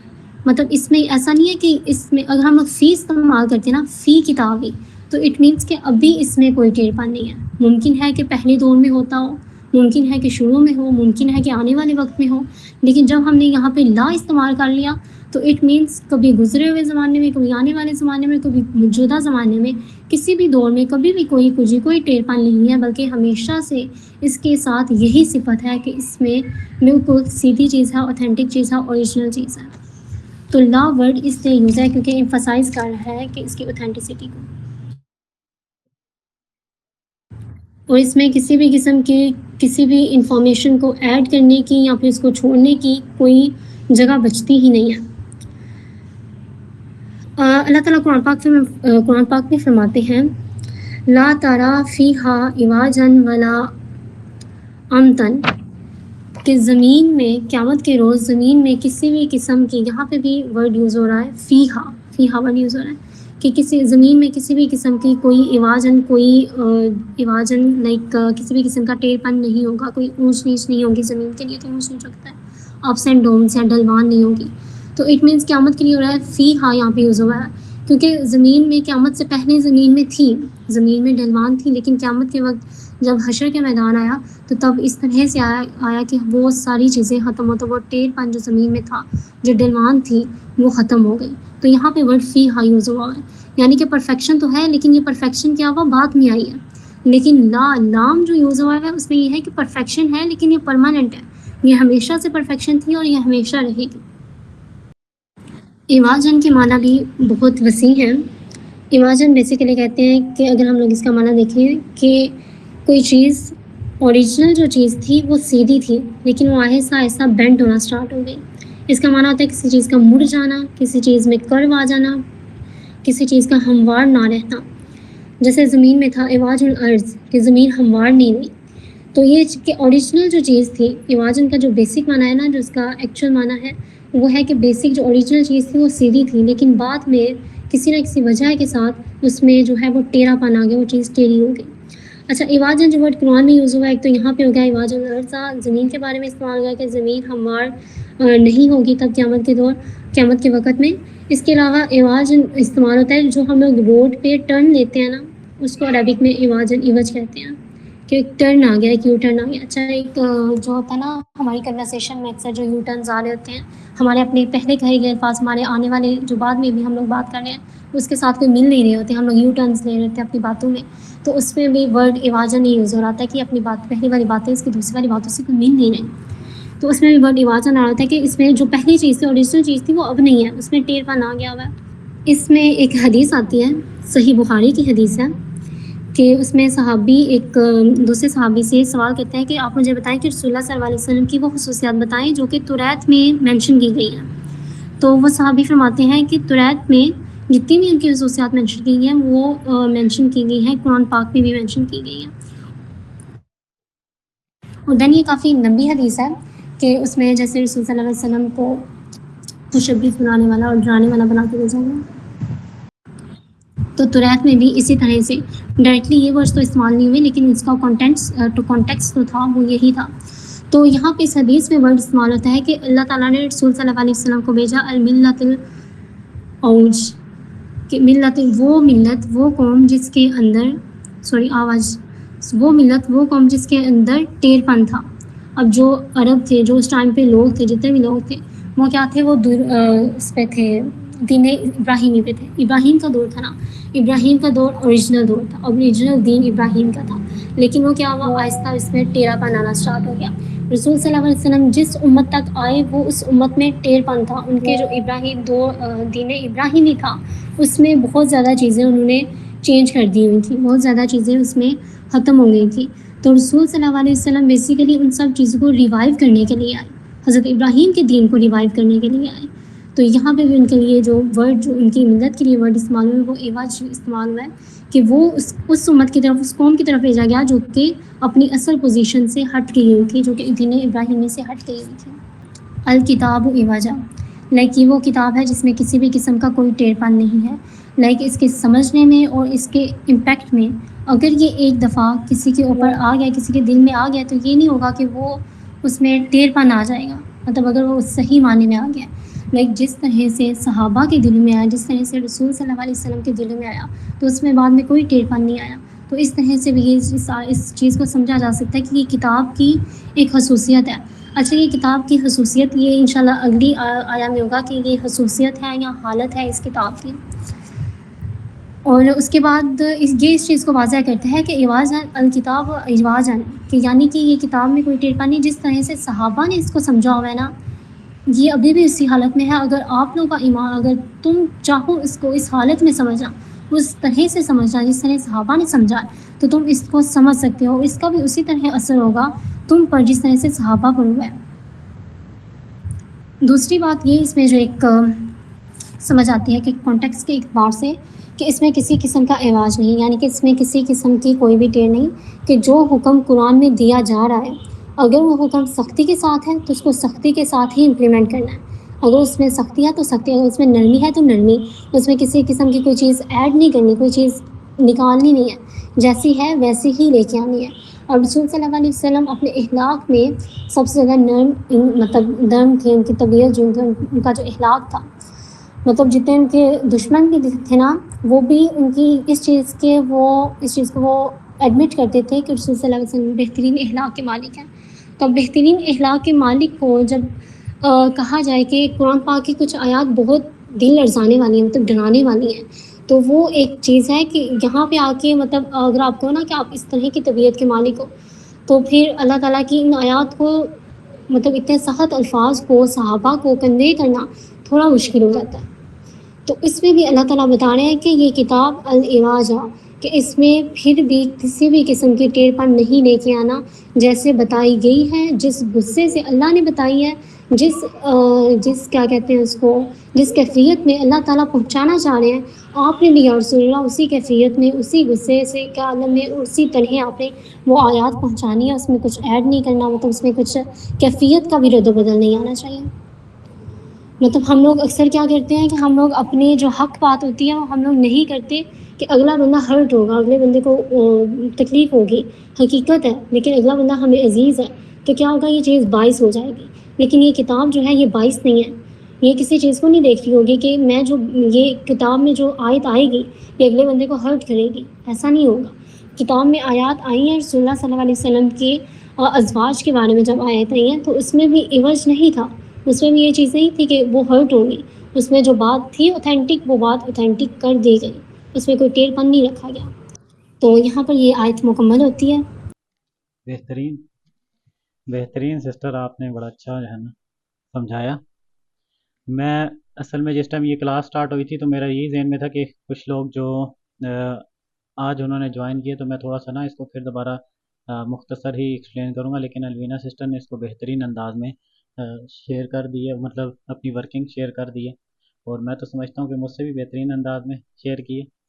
تو ایک پوائنٹ جو آپ کے سامنے میں ریز کرنا چاہتا ہوں وہ یہ ہے کہ الوینا سسٹر کوئی مطلب آسمان سے اتری ہوئی نہیں آئی ہیں، وہ بھی آپ کی طرح ہی ہیں، فیمیل ہی ہیں، ٹھیک ہے. جتنا دماغ آپ کو دیے اللہ نے اتنا دماغ الوینا سسٹر کو بھی دیے، تو آپ لوگ بھی یہ تمام چیزیں جو ہے نا حاصل کر سکتے ہیں، لیکن اس کے لیے بات یہ کہ آپ لوگ خود ورکنگ کریں، خود ریسرچ کریں، ٹائم دیں. جس ٹائم دیں گے قرآن کو تو اللہ پاک خود آپ کی مدد فرمائے گا. تو آپ لوگ بھی کر سکتے ہیں، بہترین انداز میں اس چیز کو ریپرزینٹ کر سکتے ہیں. اچھا، ایک چیز اس آیت سے ریلیٹڈ ذرا سن لیں، کیونکہ میں نے آپ کو کہا تھا کہ آپ نے اس آیت کو نا یاد بھی کرنا ہے، حفظ بھی کرنا ہے.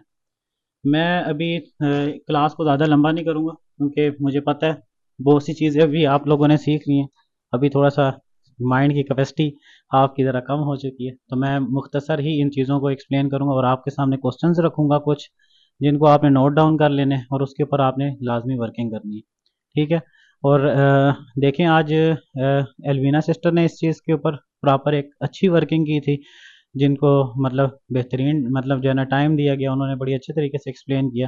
اسی طرح آپ لوگ بھی اپنی ورکنگ کریں، اور ورکنگ کرنے کے بعد مجھے بتا دیا کریں ایک دن پہلے، یا جو ہے نا گھنٹے 2 گھنٹے پہلے ہی بتا دیا کریں، تاکہ میں آپ لوگوں کو ٹائم دے سکوں اور آپ لوگ اپنی ورکنگ پراپر جس طرح آج الوینا سسٹر نے کی اس طرح جو ہے نا آپ لوگ بھی شیئر کر سکیں، ٹھیک ہے.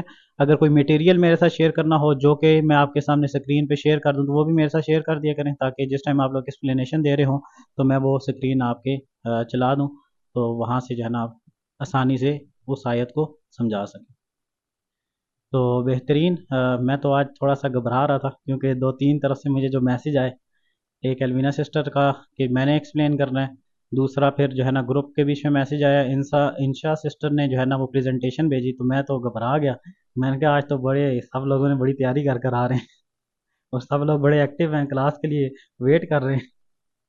تو ماشاءاللہ مجھے بڑی خوشی ہوئی ہے. اللہ پاک ہمیں استقامت دے، اور جو ہم لوگوں نے مشن شروع کیا ہوا ہے قرآن مجید کا، اس صورت کاف کو سمجھنے کا، اللہ پاک اس کے بیچ میں ہمیں استقامت دے اور ہمیں ہدایت دے اللہ پاک. اچھا، میں نے آپ سے کہا تھا کہ آپ لوگوں نے یہ آیت حفظ بھی کرنی ہے. میں ایک بار پڑھ رہا ہوں تو دیکھ لیجئے گا، اگر کوئی غلطی ہوئی، بلکہ 2-1 دفعہ میں دہرا دیتا ہوں، اگر کوئی غلطی ہوئی تو آپ اس کو ٹھیک کر لیجئے گا. بسم اللہ الرحمن الرحیم. الحمد للہ الذی انزل على عبده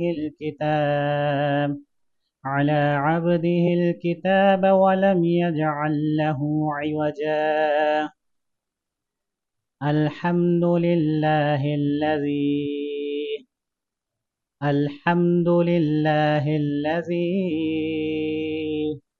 أنزل على عبده الكتاب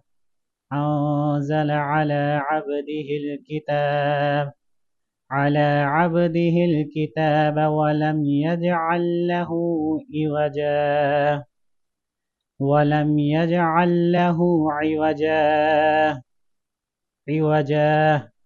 یہ ایواجا نہیں عوجا ہے، یہ واو الف نہیں ہے، الف ڈال دیں گے تو معنی چینج ہو جائے گا، وہ پھر بن جاتا ہے ایواجا، جو ہے نا وہ معنی چینج ہو جاتا ہے عوجا. اب دیکھیں نیکسٹ آیت کی طرف آئیں، جو آج تھوڑا سا میں آپ کے سامنے ایکسپلین کرتا ہوں. مجھے ذرا بتائیے گا کہ میری سکرین آپ کو نظر آ رہی ہے یا نہیں. اصل میں قیمن جو لفظ تھا وہ تھا قیومن تھا. ایک اس کی ایکسپلینیشن یہ ہوتی ہے کہ ایسے الفاظ جس کے بیچ میں یا اور واو اکٹھے آ جائیں، ان کو اجوف واوی کہتے ہیں. آپ جا کے 82 لیکچر میں جا کے، یا 80 سے آن ورڈ آگے لیکچرز میں آپ پڑھیں گے. ایسے الفاظ جن کے بیچ میں یا اور واو اکٹھے آ جائیں تو ان کی تبدیلی ہوتی ہے. اگر واو کے نیچے زیر ہو تو واو زیر کنورٹ ہوتا ہے یا زیر کے بیچ میں. اگر واو کے اوپر زبر ہو تو وہ واو زبر کس کے بیچ میں کنورٹ ہوتا ہے؟ الف کے بیچ میں. یہاں پر وہ میں نے ابھی نہیں لکھا ہوا لیکن میں آپ کو زبانی بتا دیتا ہوں. آپ نے قرآن مجید میں ایک لفظ پڑھا ہوگا قال، قاف زبر الف قا لام زبر لا، قال. تو اصل میں وہ جو لفظ تھا وہ تھا قوالا، قاف زبر کا واو زبر وا لام زبر لا، قوالا. تو واو زبر تبدیل ہو کے الف کے بیچ میں آ گیا جس سے پھر ہم نے پڑھا قال. ٹھیک ہے. ایک تو یہ ہوتا ہے کہ واو اور یا جس ٹائم جمع ہو جائیں یا پھر درمیان میں حروف مادہ جو ہے نا ہمارے پاس واو آ جائے تو ہم اس کو تبدیل کرتے ہیں واو سے یا کے بیچ میں. اگر زیر ہو تو واو زبر ہو تو اس کو ہم الف کے بیچ میں کنورٹ کرتے ہیں. یہ آگے بھی کچھ ایسی ورڈز آئیں گے جن کے سامنے میں پراپر آپ کو نا اس چیزوں کا ایکسپلین کروں گا. تو یہ دیکھیں یہ جو لفظ تھا نا قیمن، وہ اصل میں کیا تھا؟ اصل جو ورڈ تھا وہ یہ تھا قیومن. عربی میں جب یہ الفاظوں کچھ ایسے الفاظ جو پڑھنے میں بھی مشکل ہو رہے ہوں تو ان کے لیے یہ ایک فارمولہ اختیار کیا جاتا ہے کہ ان کے ورڈز کو چینج کر دیا جاتا ہے. ٹھیک ہے. تو یہ واو زیر سے چینج ہوا یا زیر سے اور وہ پھر بنا ہمارے پاس ادغام کر کے قیمن. ٹھیک ہے. جو کہ ہمارے پاس یہ لفظ بن گیا قیمن پہلا لفظ. اسی طرح جو آپ نے دیکھا ہے سیودن میوتن، یہ دو لفظ ہیں جو آپ لوگوں نے پہلے سے ہی پڑھے ہیں. سیودن واو زیر چینج ہو کر کس میں آیا؟ یا زیر میں. تو کیا بنتا ہے؟ سیدن. آپ لوگوں نے پڑھا ہوگا سیدن. ٹھیک ہے. اسی طرح میوتن، میوتن بھی آپ لوگوں نے پڑھا، واو زیر چینج ہو کر یا کے بیچ میں ہوا اور ادغام ہوا تو ہمارے پاس کیا بننا؟ میتن. یہ دونوں لفظ آپ جانتے ہیں، روزمرہ کی زندگی میں آپ لوگ اس چیز کو پڑھیں. ٹھیک ہے. اسے اجوف واوی کہا جاتا ہے. میں پھر دوبارہ بتا رہا ہوں کہ جب کوئی ایسا الفاظ یعنی واو اور یا اکٹھے آ جائیں تو اس کے بیچ میں پھر ہم تبدیلی کرتے ہیں، واو زیر چینج ہو کر یا زیر کے بیچ میں آ جاتا ہے. اگر واو زبر ہو تو وہ الف کے بیچ میں آ جاتا ہے. اس کے بعد اب دیکھیں اس کے بیچ میں واو زیر ہے تو یا زیر میں کنورٹ ہو گیا، یا زیر پھر آگے ادغام ہو گیا. ٹھیک ہے. دونوں مل کے قیمون بن گیا. اس کی جو مرفوع فارم ہے الوینا سسٹر، آپ کو یہ چیزیں سمجھ آنی چاہیے جو لوگ 10واں یا 11واں چیپٹر لے رہے ہیں. تو قیمن ہمارے پاس لفظ یوز ہوا ہے قیمن، تو اس کی مرفوع فارم ہمارے پاس کیا آ گئی؟ قیمن. منصوب فارم کیا آ گئی؟ قیمن. قیمن کے ساتھ یہ الف کیوں لگا ہوا ہے الوینا سسٹر؟ مجھے بتائیں یہ الف کیوں لگا ہوا ہے؟ ہاں ایک تو یہ منصوب ہو رہا ہے جی، قیمن کے ساتھ الف کیوں لگا ہوا؟ اچھا یہ دیکھیں لیکچر 10 اور 11 میں ہی بتایا گیا ہے کہ جو مرفوع فارم ہوگی اس کے بیچ میں قیمون ہے اور منصوب فارم کے بیچ میں ہمیشہ دو زبر آئیں گے اور اس کے ساتھ ایک الف کا اضافہ ہوگا. صرف دو کنڈیشن میں الف نہیں لگے گا، جب آخر میں الف اور حمزہ دونوں ساتھ آ جائیں. ٹھیک ہے. دو کنڈیشن میں آخر میں یا تو گول تا ہو یا پھر دوسری کنڈیشن الف اور حمزہ دونوں ساتھ آ جائیں تو پھر یہ الف نہیں یوز ہوگا، پھر یہ صرف سمپل کیا آئے گا؟ قیمن. یہ الف نہیں ہوگا. ٹھیک ہے. نہیں تو اگر یہ دونوں کنڈیشن نہیں ہے تو پھر ہمارے پاس قیمن کے ساتھ ہمیشہ الف آئے گا. اس کے بیچ میں آگے جو ایگزامپلس ہم پڑھیں گے تو وہ آپ کو نا وہاں سے کلیئر ہو جائے گا. اچھا اس کے بیچ میں اور جو چیز میں نے آپ کو سمجھانی ہے آگے آ جائیں وہ ہے لام زیرلی. لام زیرلی وجہ کو بیان کرنے کے لیے استعمال ہو رہا ہے. یہاں پہ لام کئی قسم کے ہوتے ہیں. لام ایک لام حرف جر ہوتا ہے، اس کا مطلب ہوتا ہے کے لیے، جو کہ پیچھے یوز ہوا ہے. جو ہماری پچھلی آیت میں لہو جو لام یوز ہوا تھا وہ حرف جر تھا. ٹھیک ہے.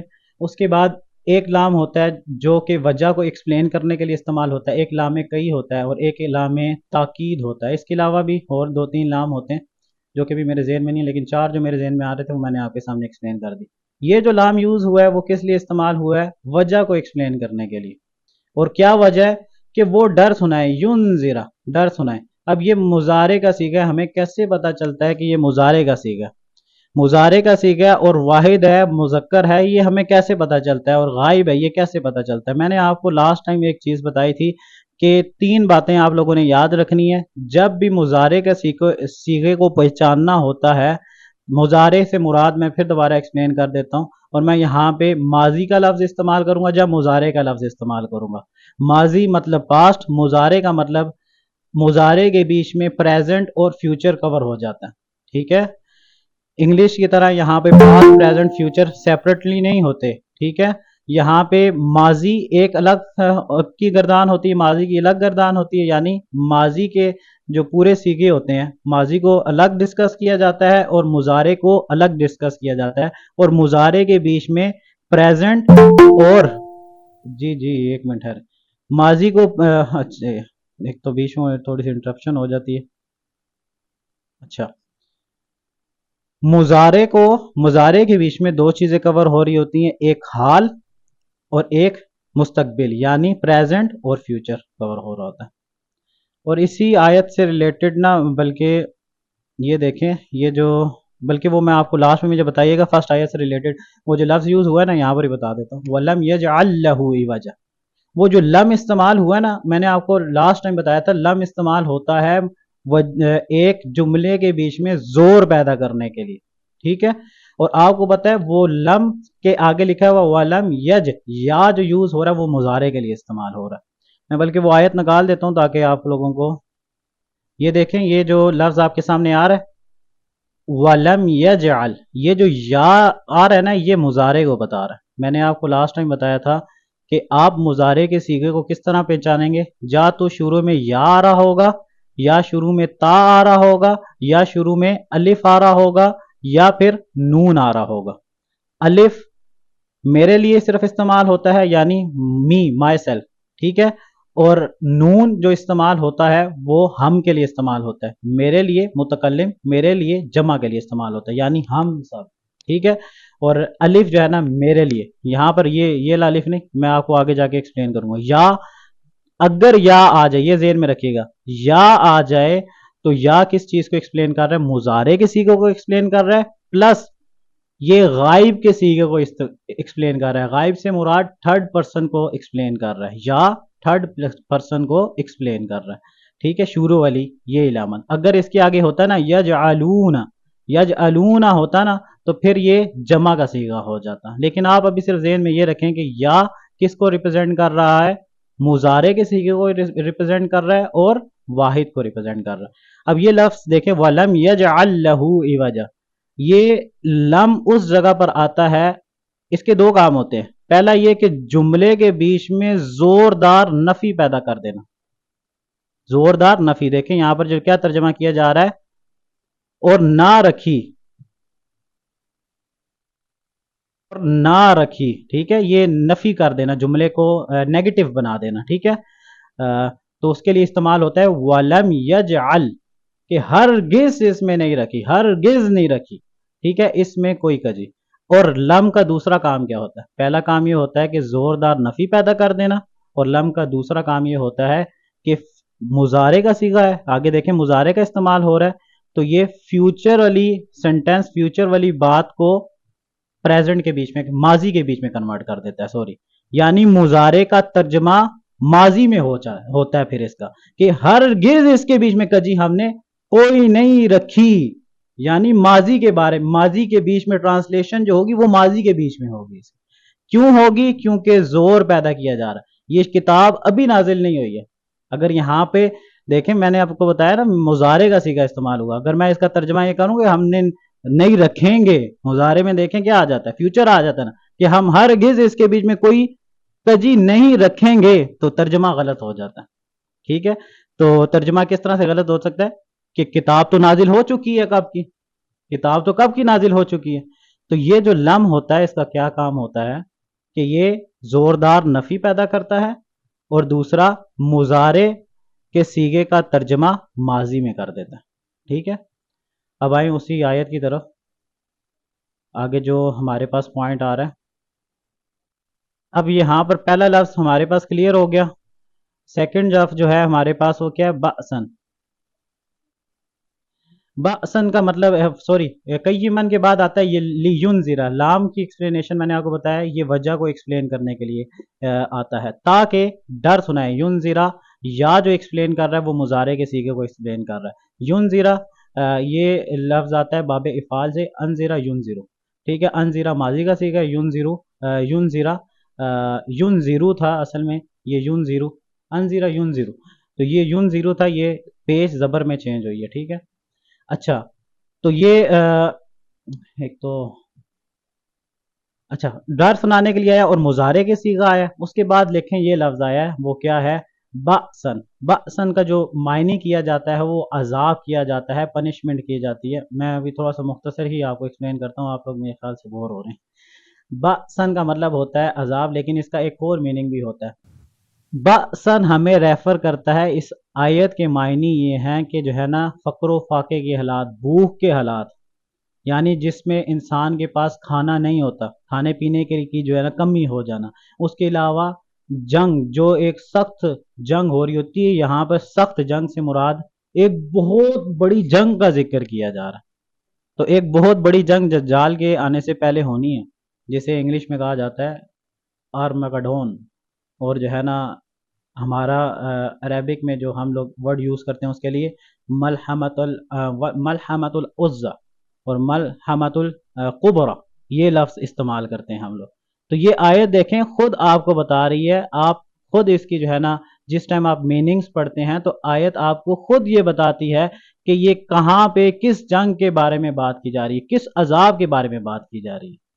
ٹھیک ہے, تو جس ٹائم میں استاد کو اپنے سن رہا تھا تو انہوں نے اس کی جو ایکسپلینیشن دی تھی وہ ایک اس عذاب کی ایکسپلینیشن تھی, پلس دوسری یہ آگے آنے والے جو قیامت کے دن عذاب ہوگا اس کی طرف بھی یہ ریفر کیا جاتا ہے کہ وہاں پر بھی اس طرح کے عذاب ہوں گے. ٹھیک ہے, تو میں نے اسی وجہ سے آپ سے لاسٹ ٹائم جب دجال کا پیریڈ آیا تھا میں نے آپ کو کیوں کہا تھا کہ یوسف علیہ السلام کا پوائنٹ, یوسف علیہ السلام کی جو زندگی ہے ہمارے لیے کیوں امپورٹنٹ ہے, وہ یہ ورڈ تھا کیونکہ قرآن مجید میں اللہ ہمیں متوجہ کروا رہا ہے کہ اس ٹائم ایک بہت بڑی جنگ ہونی ہے, پلس کیا ہونا ہے کہ فقر و فاقے کی حالت ہونی ہے. اس ٹائم کھانے پینے کے لیے تمہارے پاس نہیں ہونا کچھ.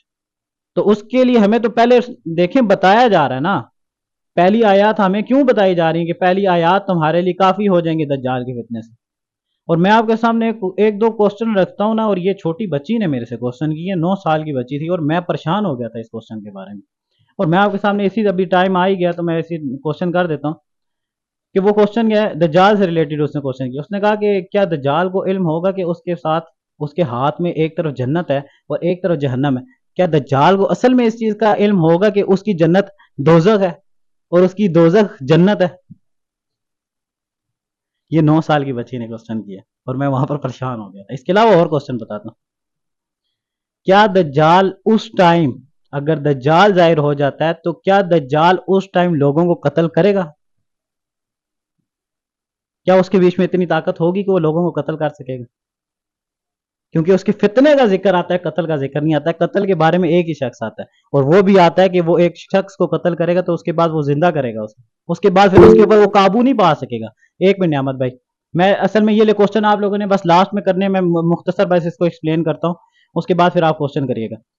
تیسرا کوسچن اس نے جو کیا, اس نے کہا کہ کیا, یہ کوسچن ہلا کے رکھ دیتا ہے کہ کیا صرف اللہ ہی زندگی اور موت دے سکتا ہے؟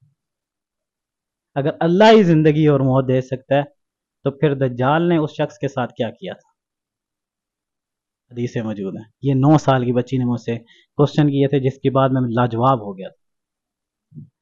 تو اچھا نیکسٹ طرف آئیں, من لدن ہو کے لفظ کے لیے میں آپ کے سامنے ضمیر رکھتا ہوں جو کہ آپ لوگوں نے یاد رکھنی ہے. ٹھیک ہے,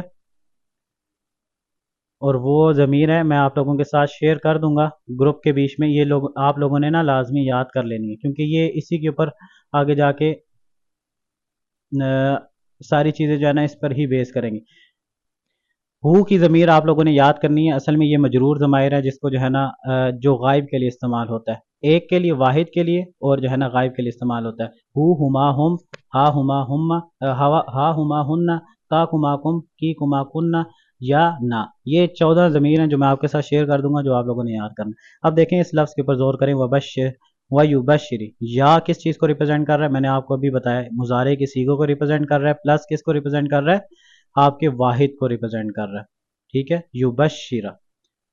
آپ لوگوں کے لیے جو کوسچن ہے اس آیت سے ریلیٹڈ وہ آپ نے ورکنگ کیا کرنی ہے, آپ لوگوں نے کیا کرنا ہے, بأسن کے اوپر اسٹڈی کرنی ہے کہ بأسن کے بیچ میں کون سے عذاب کے بارے میں بات کی جا رہی ہے. یہ چیز میں نے ایکسپلین کر دی. ٹھیک ہے, لیکن آپ نے مزید ایکسپلینیشن دینی ہے اگلی کلاس میں. دوسرا, مؤمنین کون ہوتے ہیں؟ مؤمنین ہی, یہ مومن لفظ جو ہے نا بہت امپورٹنٹ لفظ ہے. اس دور میں جو سروائیو کریں گے وہ مومنین ہوں گے. یہاں پر یہ آیت دلیل ہے کہ وہ اسٹریٹ فارورڈ بات کرنے والی کتاب ہے اور ڈر سنائے اس شدید عذاب کی میری طرف سے، ہماری طرف سے خاص. ٹھیک ہے، آگے کیا ہے؟ ان لوگوں کے لیے بشارت ہے جو مومنین ہیں. اور صرف مومنین کی ایک نشانی تو یہاں پر بتا دی گئی ہے کہ مومنین ہیں وہ جو کرتے ہیں عمل صالح، عمل صالح کرتے ہیں. دوسرا کوشچن کیا؟ پہلی چیز آپ نے یہ ایکسپلین کرنی ہے کہ مومن کون ہوتے ہیں. وہاں پر دجال کے سامنے جو بندہ سروائیو کر سکے گا وہ مومن ہوگا. اس کے بیچ میں مومن کی صفت ہونی چاہیے. مومن کی جو نشانیاں ہیں وہی وہاں پر اگر ایک شخص کے بیچ میں مومن کی نشانیاں ہوئی تو وہی بندہ وہاں پہ سروائیو کر پائے گا. ٹھیک ہے، عام بندہ نہیں سروائیو کر پائے گا. الذین یعملون الصالحات، الصالحات کے بارے میں بھی آپ لوگوں نے ریسرچ کرنی ہے کہ وہ کون ہے. یہ آپ کے سامنے اسماء موصول ہے. الذی جمع کے لیے استعمال ہوا، میں نے لاسٹ ٹائم آپ کو بتایا تھا. الذی، الذین، اس کے بعد اللتی، اللہ، اللتی. ٹھیک ہے، اور اس کے علاوہ ایک اللذانی، اس طرح کا لفظ یوز ہوا ہے جو کہ مثنیٰ کے لیے استعمال ہوا. یہ یا کس کے لیے استعمال ہو رہی ہے؟ مضارع کے لیے استعمال ہو رہی ہے. روف لیٹر کیا ہیں؟ عین، میم، لام. ٹھیک ہے، یہ چیزیں میں ابھی ڈیٹیل میں آپ کو نہیں ایکسپلین کر رہا کیونکہ مجھے پتہ ہے آپ لوگوں کو یہ چیزیں سمجھ میں نہیں آئیں گی. ابھی جو چیزیں آپ کو بھی میں بتا رہا ہوں، ٹاسک دے رہا ہوں، وہی کلیئر کر لیں. اس سے آہستہ آہستہ جو ہے نا بڑھتے جائیں گے اور آپ کو یہ تمام چیزیں انشاءاللہ تمام کی تمام ایک ایک لفظ آپ کو سمجھ میں آنے لگ جائے گا. اب یہاں سے دیکھیں، ان لہم اجرا حسنا. انا جملہ اسمیہ سے پہلے آتا ہے اور اس لیے آتا ہے کہ جملے کے بیچ میں زور پیدا کر دے. انا اور ان، ٹھیک ہے، یہ دونوں تاکید کے لیے استعمال ہوتے ہیں. ٹھیک ہے، تو یہ جملہ اسمیہ سے پہلے آتا ہے. یہاں پر زور کیوں ڈالا جا رہا ہے؟ ان لہم اجرا حسنا، بے شک ان کے لیے بہت بڑا اجر ہے. یہاں پر زور کیوں کا ڈالا جا رہا ہے؟ 3 سوال ہیں. پہلا یہ کہ بأسن کون سا عذاب ہے. دوسرا سوال مومنین کون ہوتے ہیں. تیسرا سوال الصالحات کون ہوتے ہیں. چوتھا سوال یہاں سے ان لہم اجرا حسنا کہ بے شک ان کے لیے بہت بڑا اجر ہے. اس کے بیچ میں اتنا زور کیوں پیدا کیا جا رہا ہے؟ یہ 4 سوال ہیں جو آپ لوگوں نے نیکسٹ کلاس میں ایکسپلین کرنے ہیں. ٹھیک ہے جی، ابھی کوشچن آنسر شروع کرتے ہیں. تقریباً بہت سی ایسی باتیں تھیں جو میں اس آیت کے بارے میں اور بھی کلیئر کرنا چاہ رہا تھا، لیکن ابھی ٹائم جو ہے نا بہت زیادہ ہو چکا ہے. تو مجھے پتہ ہے کہ جو ہے نا کچھ لوگ بور ہو رہے ہوں گے. میرے ذہن میں آج یہی بات آ رہی تھی کہ یونیورسٹی کی کلاسز نا 3 گھنٹے کی ہوتی ہیں، 2 گھنٹے کی ہوتی ہیں. یا کالج اسکول میں بھی جائیں نا تو صبح سے لے کے شام تک ہم جو ہے نا دوپہر تک تو بیٹھے ہی ہوتے ہیں کلاسز لینے کے لیے. تو اس ٹائم ہم بور نہیں ہوتے. قرآن کی اگر 2 سے 2.5 گھنٹے یا 2 گھنٹے کی کلاس ہو جائے تو اس کے بیچ میں تو ہمیں بالکل بھی بور نہیں ہونا چاہیے بلکہ سیکھنا چاہیے. جی، کوشچن آنسر جو بھی مطلب اس سے ریلیٹڈ کرنا چاہتا ہے کر لے، ہینڈ ریز کرے اپنا. اور دوسری بات، میں یہاں پہ آپ لوگوں کا کوئی ٹیچر نہیں ہوں، صحیح بات بتا رہا ہوں. میں اسٹوڈنٹ ہی ہوں، میں آپ لوگوں سے سیکھنے کے لیے آیا ہوں، میں طالب علم ہوں. تو ہر بات کا آنسر میرے پاس نہیں ہوگا. اگر میرے پاس آنسر ہوا تو میں ضرور اس کو جو ہے نا ایڈریس کرنے کی کوشش کروں گا. اور اگر میرے پاس آنسر نہیں ہوتا ہے ان کیس تو میں آپ سے یہ کہوں گا کہ مجھے اس بات کا علم نہیں ہے. تو کوئی دوسرا بندہ یا ایک اگر میں آنسر دے چکا ہوں تو اس کے بعد جو ہے نا کوئی اور جو ہے نا کہتا ہے کہ جو ہے نا اس کا یہ آنسر نہیں ہے تو وہ میری بات سے ڈس ایگری کرے، جب کہ ہے کہ جو ہے نا میں پوائنٹ کچھ ایڈ کرنا چاہتا ہوں تو اس کوسچن کے آنسر کو جو ہے نا اور زیادہ مزید ایکسپلین کریں تاکہ وہ تمام کوسچن ڈیٹیل کے ساتھ نا کور ہو جائیں. جی، جس کے کوسچن ہیں وہ جو ہے نا ہینڈ ریز کریں.